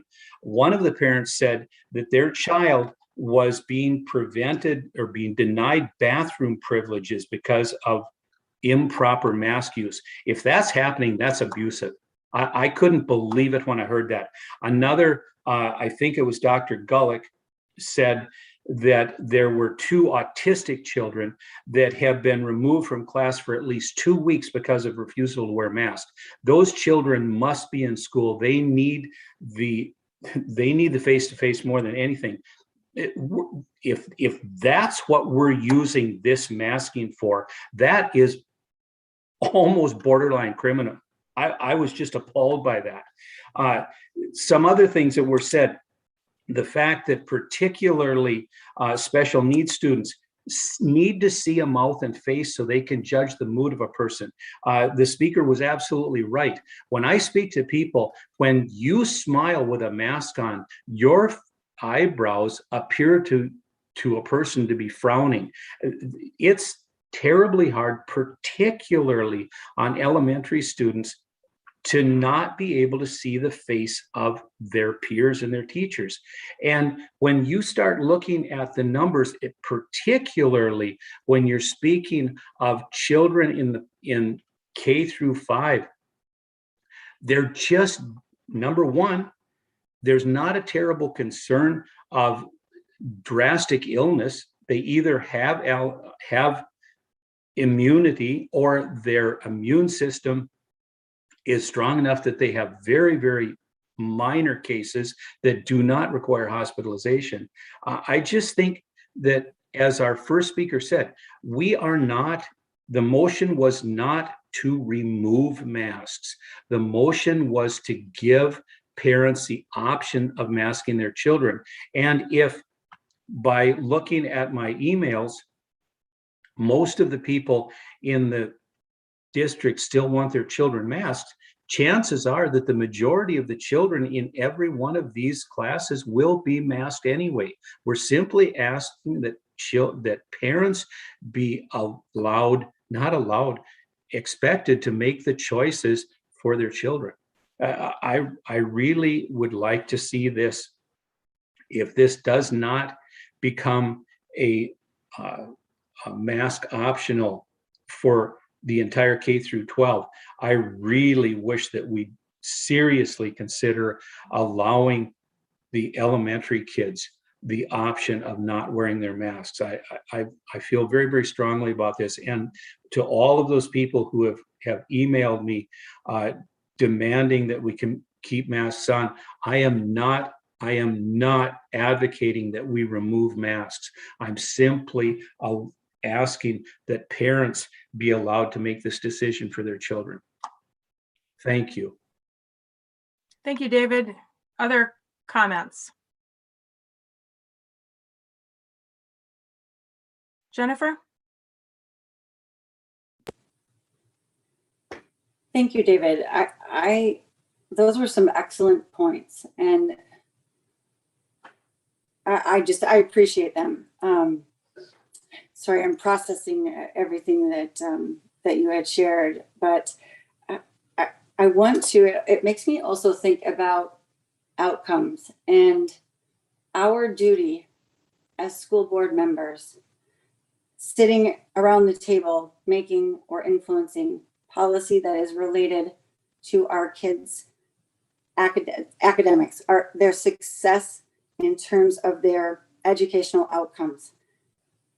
And a few meetings ago, there were data shared with us where, in terms of math and reading, when you looked at the performance of our students within Fargo Public Schools, you saw a significant decline happening even prior to COVID.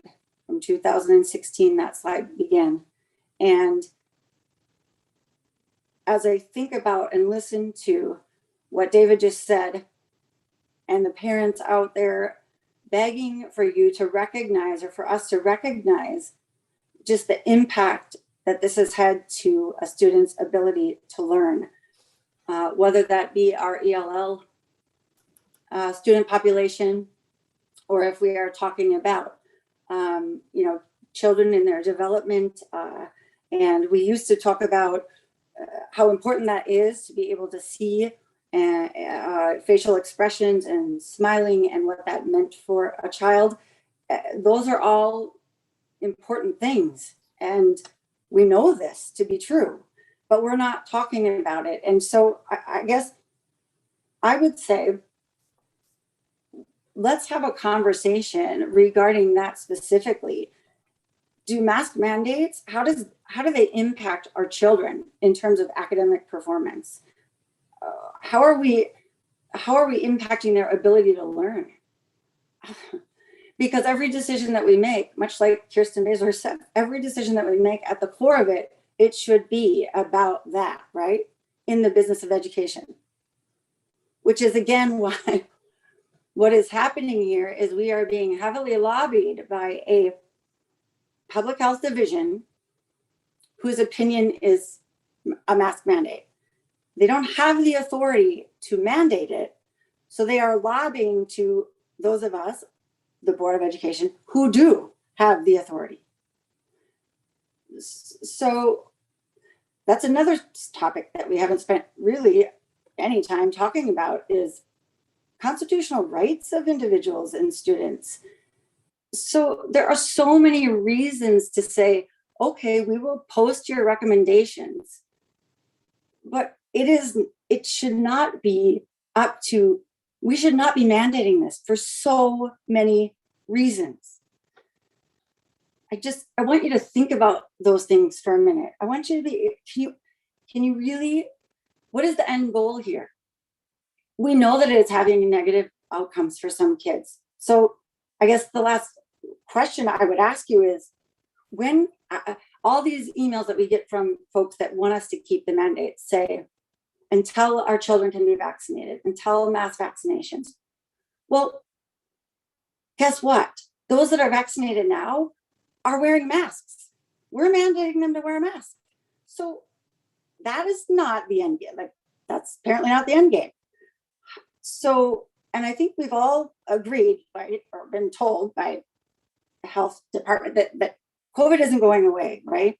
We're already talking boosters, we're talking next variant, all of that. So is is there ever going to be a point where we say we have reached the goal? We can now remove the mandate.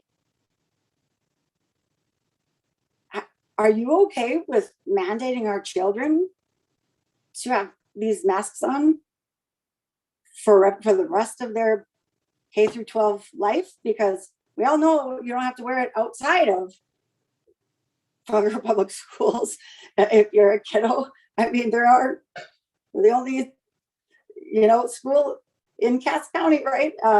Mandating masks. So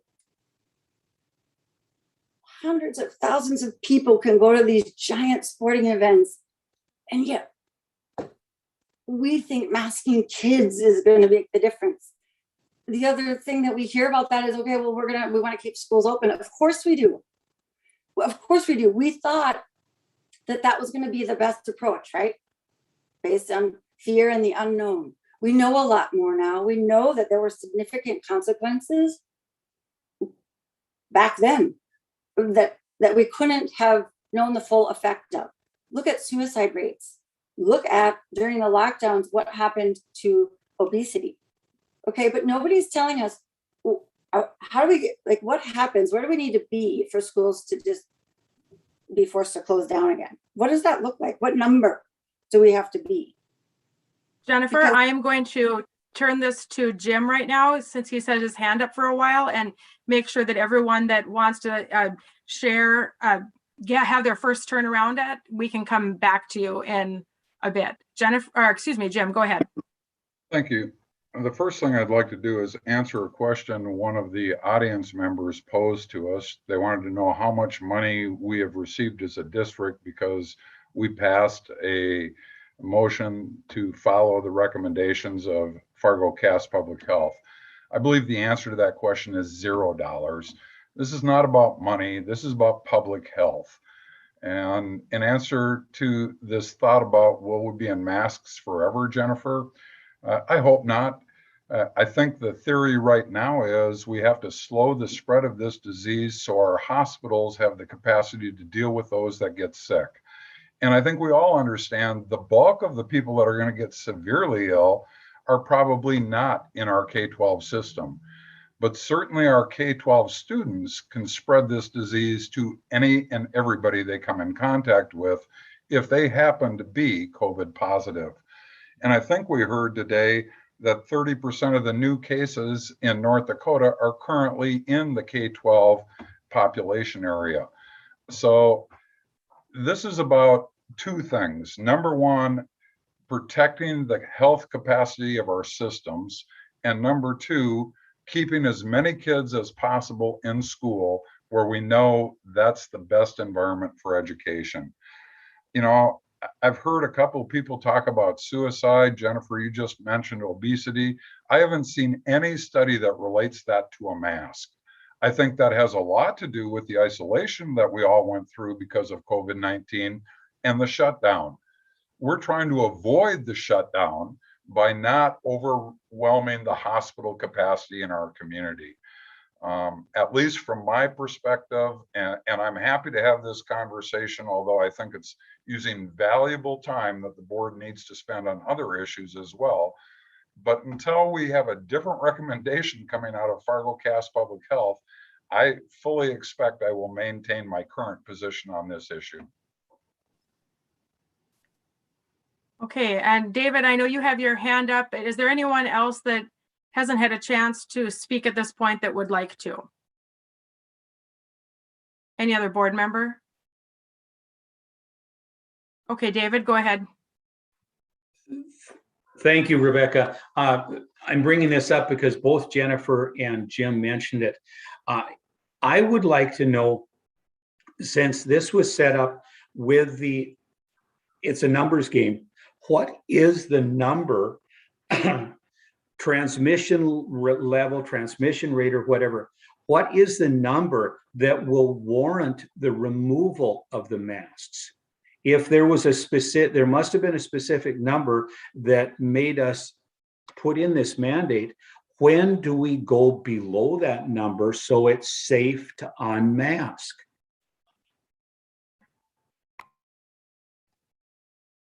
we had discussion at our board session on our work session about this as well. During that discussion, my understanding is, because it seems like, David, you might be asking about a threshold, and that if I'm not interpreting your question right, I apologize. However, we did talk about what might be the threshold, and the discussion, at least from my notes, where we landed was there's really not a threshold right now at this point, that our public health entities are working to study this on an ongoing basis. And I am saying this as a school board member, not a health official. I do know that we have someone, Dr. Newman, that serves as a health official that is on our board. And Tracy, please feel free to correct me. I don't want to be misstating something. I don't want to state anything that is not correct.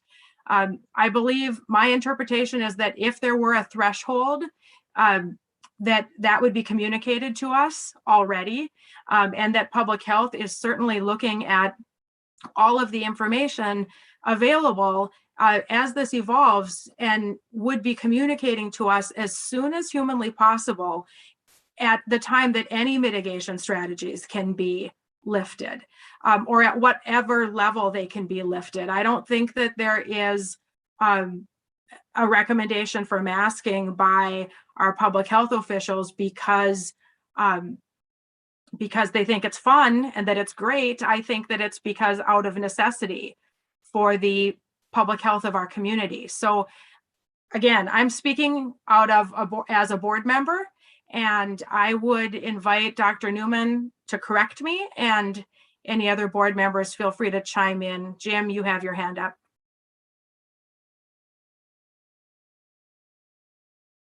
Well, I'm certainly going to defer to Dr. Newman if she has something to share there.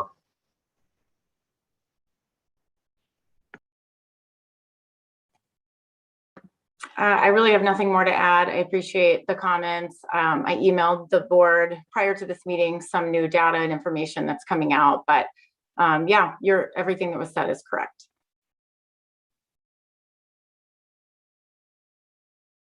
David, go ahead.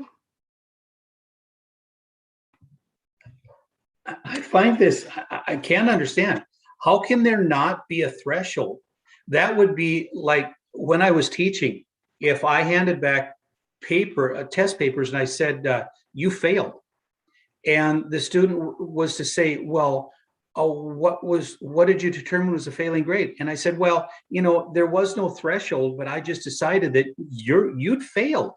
There has to be a threshold. There has to be a number that when reached is safe enough that we can say, okay, masks are simply recommended. Now they're not required. How can there not be a threshold? Doesn't make sense. That's Jim, like go trying ahead.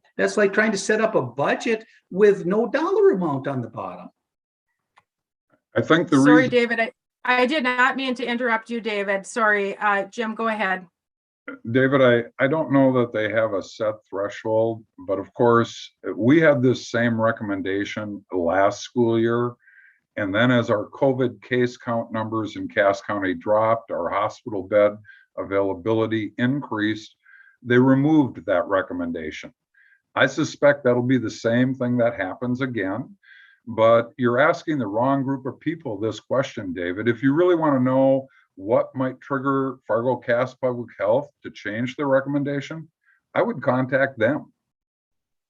And until such time as they do so, I really don't have the ability to be smarter than our public health officials.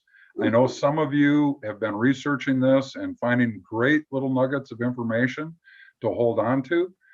I'd challenge you to really look in the mirror and ask yourself, are you really more prepared to make a public health decision for our community than our public health officials? And again, you might feel you are, and that's your right. I don't feel that way. Jennifer, go ahead. Thank you. Well, if we're debating who the experts are, Jim, I guess I would argue that it's the researchers and the developers whom we're refusing to listen to. Those that are at Fargo Public Health, Cass Public Health, i.e. health officer, is sitting in this room. So if you're saying she has the answer, she just said she doesn't. So then who are we to look to? Again, who is giving guidance? Who are the experts making this decision, or is it just based on opinion? I think that sort of proves it, right? If we don't have a threshold, this is just someone's opinion, not based in sound science. And that is not how we should be making medical recommendations or imposing medical devices on kids. So again, understanding the purpose for our government agencies to deliver a message, that they deliver the message. They are not the ones doing the research. So they are not the experts. So that's what I would say about that. But again, Robin, it is Robin, not go ahead. okay to say we don't have a threshold. We can't, like, that's not acceptable. Jennifer, I am turning it over to Robin. Go ahead, Robin. Thank you. You know, I did not support the motion that we passed on August 10th. And for a number of reasons, but due to the current predicted deluge of what we're about to accept, or it's going to happen in our community, the hospital capacity, and then the number of use cases that I'm seeing in a lot of my boys and girls clubs, I am not ready to lift masks right now. My fault that I voted against the August 10th motion. I thought it was too soon. Hindsight's 2020, but the studies that Dr. Newman provided today are spot on, and I will not support this motion. President Knudsen, I would recommend that you start to look for a majority in this conversation so this does not drag on for hours. Thank you. Thanks, Robin. I want to make sure that I have a couple of statements I want to make, but I want to make them after board members have had the opportunity to share. And I want to make sure that I am not missing anyone that has that wants to speak that has not already had the opportunity to speak.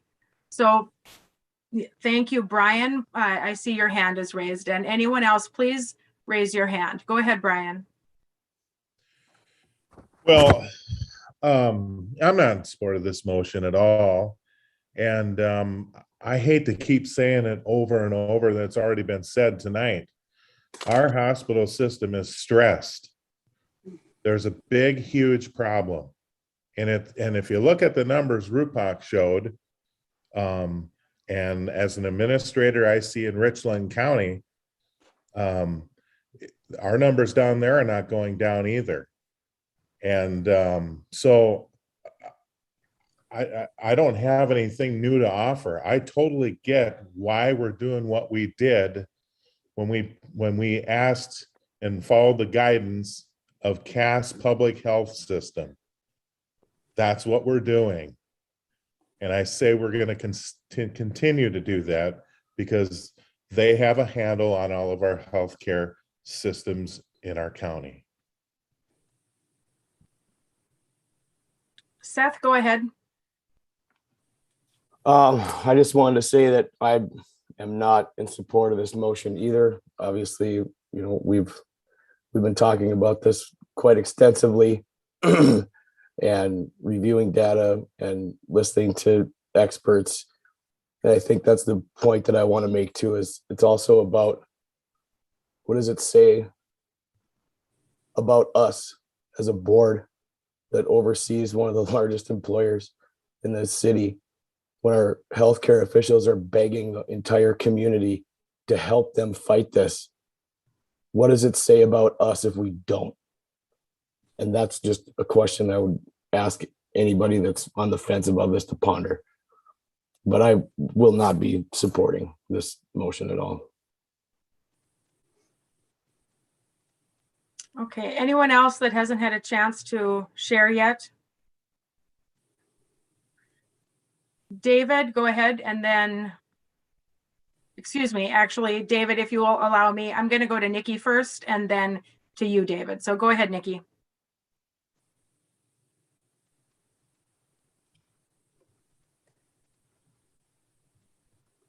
Nikki, you will need to unmute, please.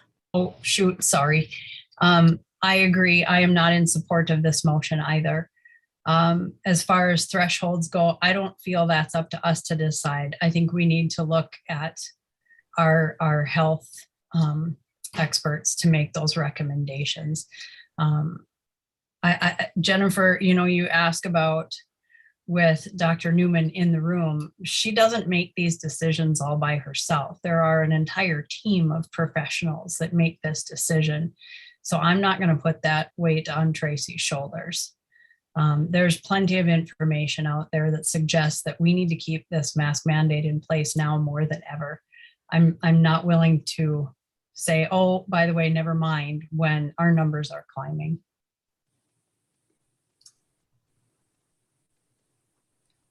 David, go ahead. Thank you. This will be quick, and it's not any more arguing or anything. I just wanted to respond to what Jim said, and now Nikki brought up. Jim is absolutely right. We're not experts, and I agree. We've been taking our direction from the CDC and from the Cass County Public Health. I just had asked about the threshold or whatever the correct term is. There has to be a time when this illness gets a passing grade so we can move on. And that's why I wondered, what is the transmission level? What is the threshold? I shouldn't have to reach out to Cass County Public Health.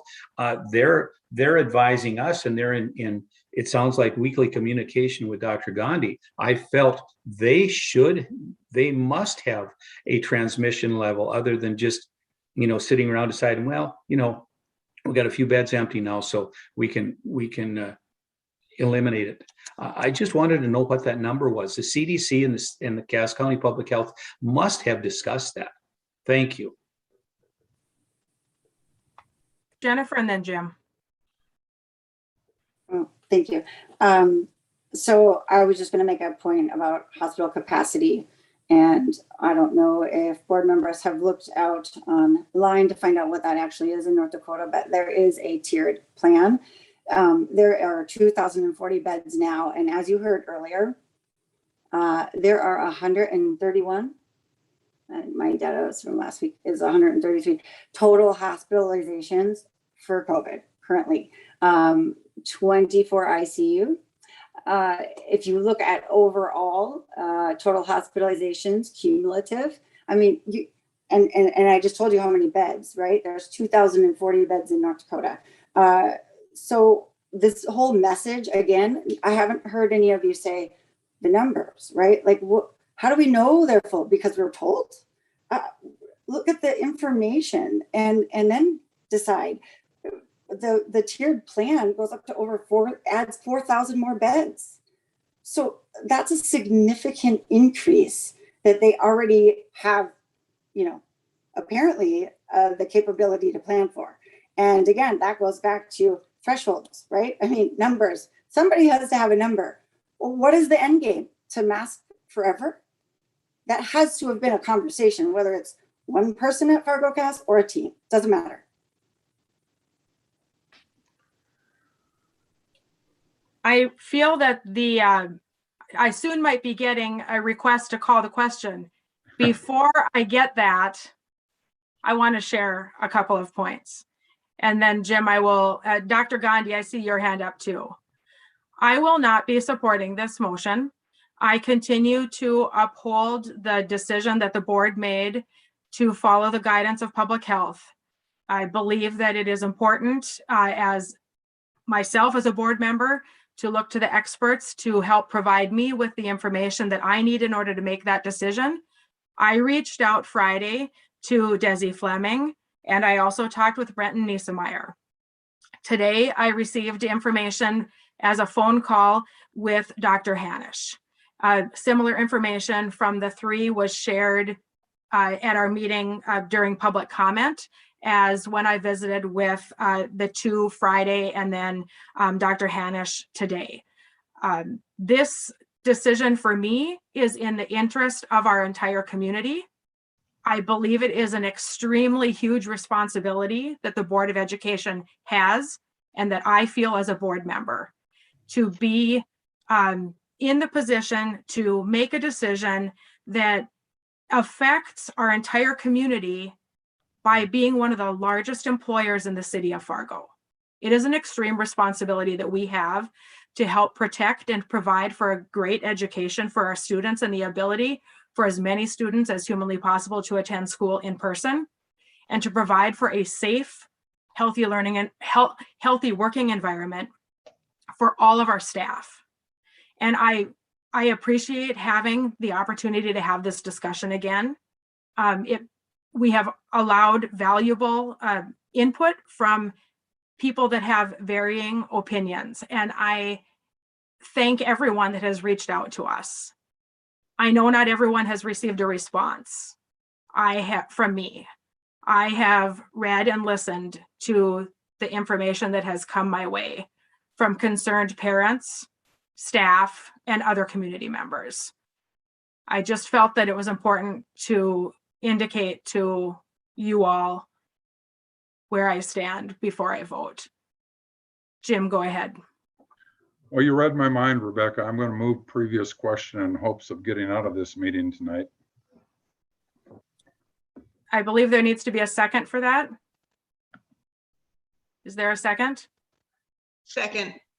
Second by Robin. Okay. Anne Marie, go ahead. Is there any discussion? No. We probably can't have discussion. There's no discussion on previous question. Okay, Anne Marie, is this a roll call vote? Yes, it would be. Okay. If this passes, we will move directly to a vote. Okay, go ahead. Go ahead, Anne Marie. Brian Nelson.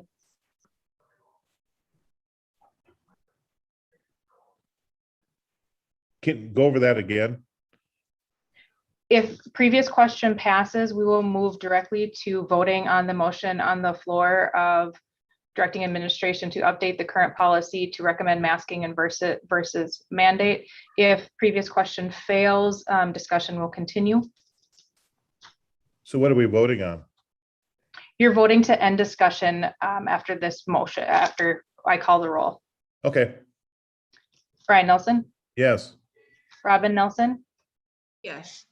Newman, Yes. Paulson, No. Benson, Nope. Gullickson, Yes. Holden, Yes. Johnson, Yes. Knutson, Yes.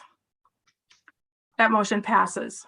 So now Anne Marie, please explain the next process. You'll be now voting on the motion on the floor, which is to direct administration to update the current policy to recommend masking versus mandate. Robin Okay, Nelson. go ahead. Robin Nelson, No. Newman, No. Paulson, Yes. Benson, Yes. Gullickson, No. Holden, No. Johnson, No. Brian Nelson, No. Knutson, No, motion fails. Okay, the next item. Hold on 1 second while I get my screen refreshed.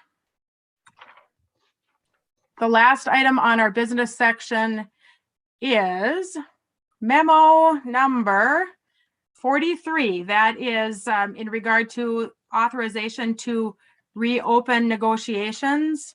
Seth Holden, Negotiations Committee Chair, would you like to introduce that, please? Yes, it's simply to reopen negotiations to amend a single subsection article about the lane 45 teacher salary, which also I did want to mention too that I believe it was the last planning committee meeting, the change of this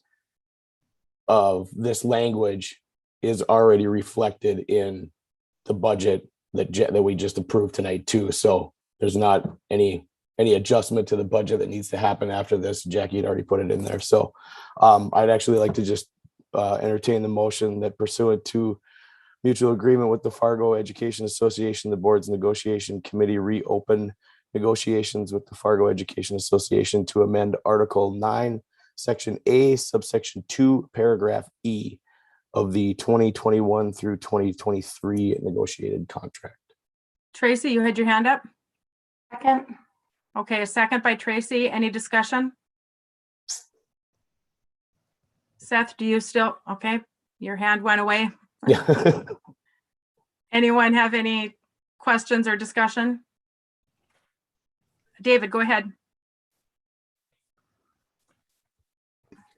Could you This is unmute, more- please? This is more protocol than anything, but the FEA ratified the contract. We accepted the contract, correct? And Jim, you can probably answer this better than anybody else currently in the room. Yes, we did approve it. Yes, they did ratify it, but it also has a provision under mutual agreement to reopen, which is what Seth's motion is about. Okay, so my only question is, if we are reopening negotiations, should the negotiating team be the original team that negotiated the 2021-22 contract, or does a new team take over? And I'm not saying that because I want to, chair it. I just want to know that we're doing this properly. I believe I'm confused. I believe the current committee is our only negotiating committee, David, so they are the right ones to do it.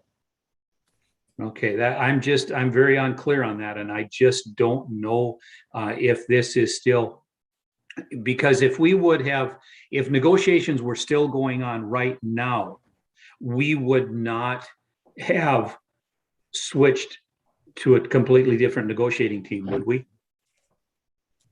Well, our policies indicate the timeframe of the formation of our committees. So we have formed our committees based upon the direction in our policy. If the board wants us to do anything, if the members of the board want us to do anything differently, there would have to be a motion, and we'd have to have a discussion about that. But do you recall? But Sorry, do you David. recall? Do you recall a few years ago when we were at impasse, that went into certainly October, maybe later than that, and that was with the same team that had begun negotiations. So we went well past the July time when we accepted new committees.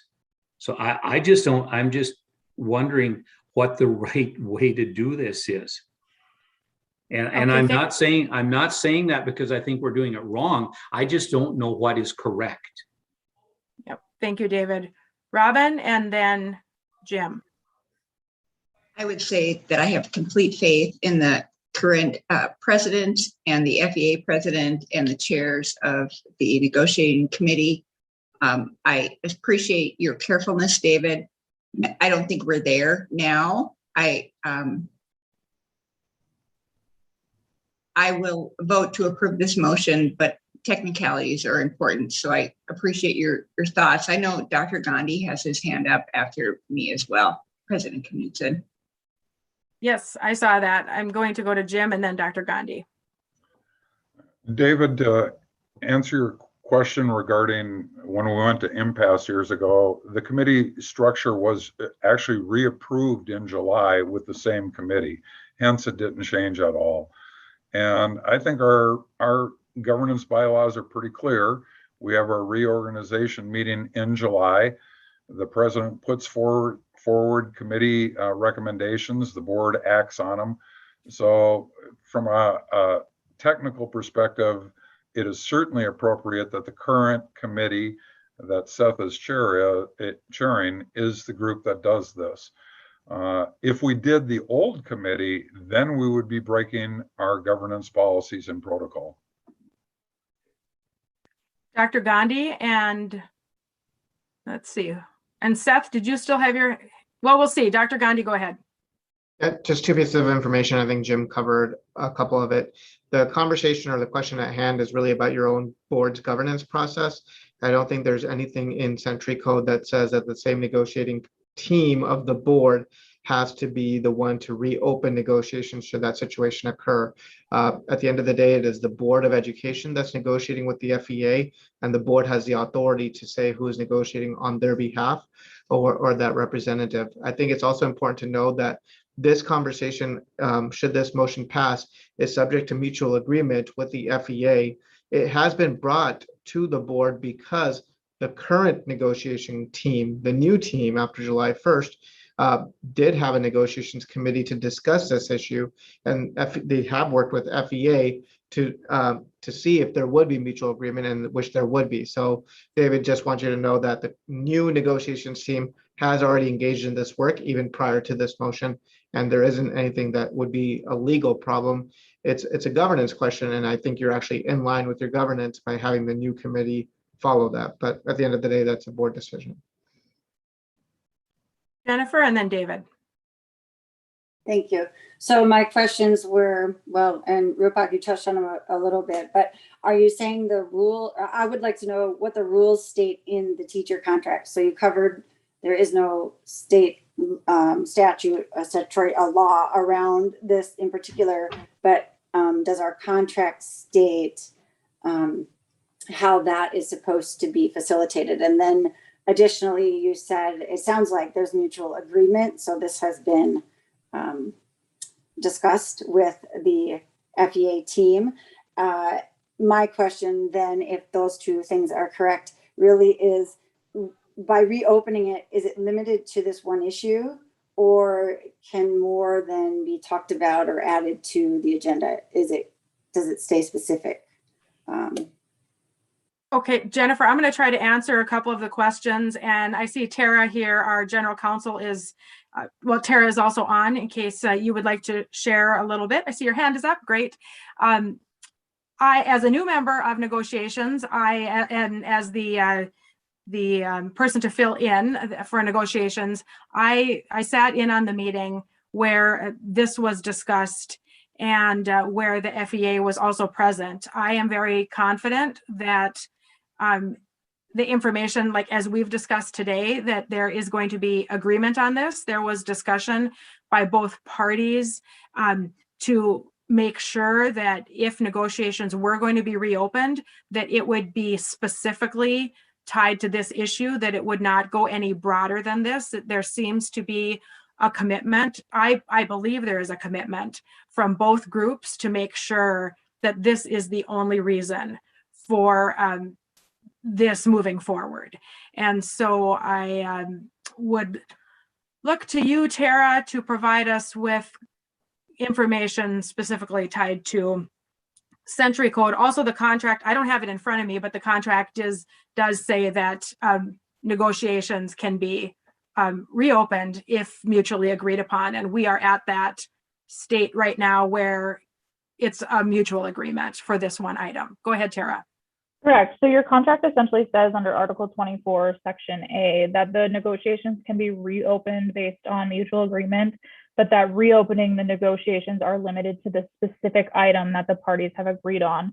So the motion puts forth the particular section in the contract that we're discussing amending. That's the only section that this board would be agreeing to change. And so the concerns about it going outside of that scope would be limited because this board isn't agreeing to anything other than that single section.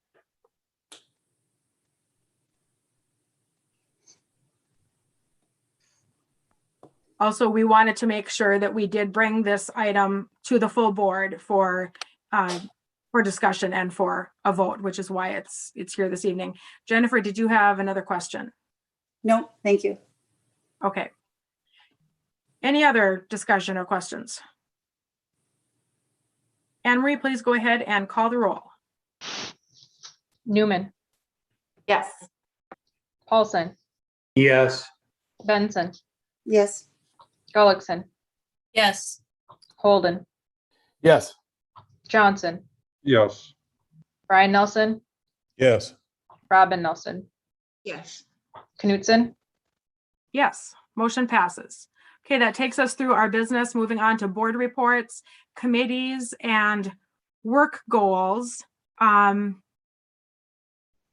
Well, let's see if we can combine that. So when we get into committee liaison and correspondence reports, then if you are a committee chair, if you have information to share regarding work goals, please go ahead. David, I'm going to start with you. Thank you, Rebecca. I have nothing to report at this time other than the fact that while we were in this session, I received a text from Seth regarding the negotiations committee meeting date. I believe it's been set for Tuesday, the 5th. Am I correct? And I can, I believe what was sent out to us was 4 p.m. We've always met at 4:30. I can be there on Tuesday. It would be a little more convenient if it were at 4:30, and I would think that would help the teachers with their dismissal time from their classrooms too. Thank you, David. Since you brought that topic up, I'm going to go to you, Seth. Yeah, the only thing to report is obviously now that we've passed this, we'll be moving forward with reopening on that one topic. I was waiting actually, David, for a response from your text before I confirmed with Grant on the date. I will make the suggestion to do it at 4:30. 4 o'clock was the times that he had given to me as a suggestion. But if they're fine with it and it ensures that you can be there, David, I'll suggest that to Grant, see if he's fine with it. But so right now it stands, we'll be reopening negotiations on October 5th, hopefully at 4:30 or 4 o'clock. So anything else to share, Seth? No, nothing else at this time. Jim, go ahead. Just a couple things. Planning met, most of which we dealt with. We just saw tonight, either on the consent agenda or in the business section. The SEEC did have our annual summer retreat meeting. Planning has got to move our probably next 2 or 3 meeting dates because of the calendar. So future meeting dates for planning will come out as a poll from Jolynn as we get closer to the time frame where we need it. And finally, I just want to offer my condolences to both David and Jennifer. I know you worked to have us recalled, but my condolences, it didn't work. Robin, go ahead. I attended the Dakota High School opening ceremony, as I realized many of you also did. Board work session, governance committee, staff opener on Monday. Thank you for arranging that, Dr. Gandhi and Anne Marie. I know that's a lot of work for y'all. I also attended the North High Hall of Fame ceremony as an invited guest. And then for everybody that's on Governmental Affairs Committee, we meet on Thursday morning at 7:30 at the district office. Thank you. Thank you. Thank you, Robin. Tracy, go ahead. Thank you, President Knutson. Not much to report. I'm in the process of setting up my liaison visits to my schools. I was supposed to visit to Discovery Middle School last Friday, and that has been rescheduled. And I believe I'm going to visit with Kennedy Elementary on this coming Friday. So I'm looking forward to that. I've done multiple media interviews regarding school board issues. And we've met for the CEA committee. And as Robin just said, the Governmental Affairs Committee meeting will be Thursday. And of course, I attended the school board work session. Thank you. All right, go ahead, Brian. Yeah, so in that work session from 8 to 3 back on September 21st, thanks to the technology people for making this all work. I really appreciate it. It was pretty seamless, pretty easy working. I appreciated it. I got my my liaison meetings for Fargo North, Madison Elementary and Adult Learning Center scheduled. I'm excited for that part of the job. That's one of the favorite part of the job of being a school board member, is to go visit the schools and just see how things are going and see the kids and the teachers working. I really enjoy that. And attending all the different committees that I'm on as well. Again, we did some virtual things with the technology. And what was really cool is I was able to drive to South Dakota while being on a virtual meeting and planning meetings. So I started the meeting in North Dakota and ended it in South Dakota. It was pretty cool. I don't know if many people can say that. You covered some ground. All right, thank you. Good one. Thank you, Brian. Jennifer, go ahead. Okay, thank you. So a few things in terms of receiving feedback from constituents.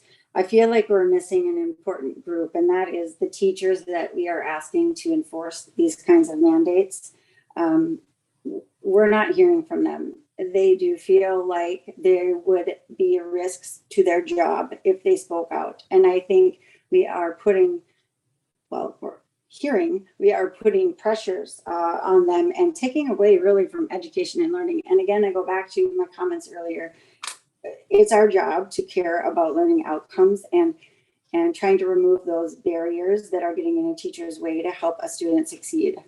So, and then secondly, I would like to really highlight that in the beginning of all of this, we were asked to wear masks and close our businesses and put our lives on hold, right? And make all of these huge sacrifices in the name of public health. Okay, there have been a lot of things that we now know that we didn't then. And you just got done telling me tonight that there is no threshold to end this. So before it was get vaccinated, increase your numbers of vaccination, and we can take off the masks. Now they're back on, and on our children. And we don't know long-term effects. We don't know what it does to their immunity. So even if the debate that we've had over all of this, and whoever you consider, to have all the information may be right, it doesn't really matter.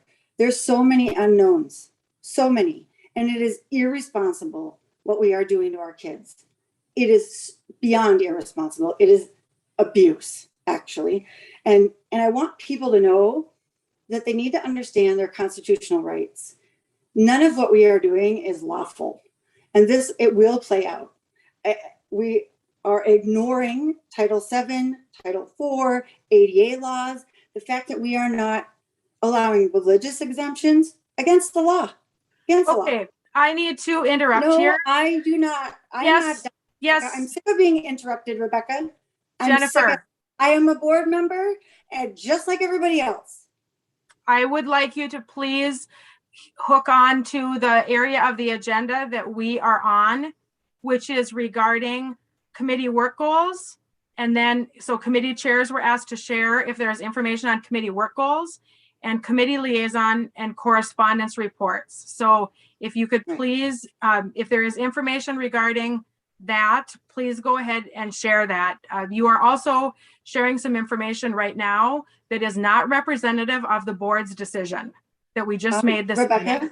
So the email please you can go back and read the email that highlights how many emails we've gotten about the laws that we are breaking and how they are not lawful. You cannot make a law that is unlawful and goes against the Constitution, and we're doing it.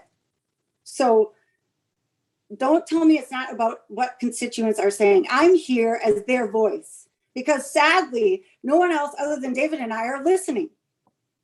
It is not just my opinion. You all are choosing to be lobbied by one organization. One. Nikki, go ahead, please, Nikki. Okay, thank you, President Knudsen. The CEA committee met, and we will continue to support the town hall meetings by asking board members that it's appropriate for the certain topics that are coming up at the town halls. So we will continue to support those.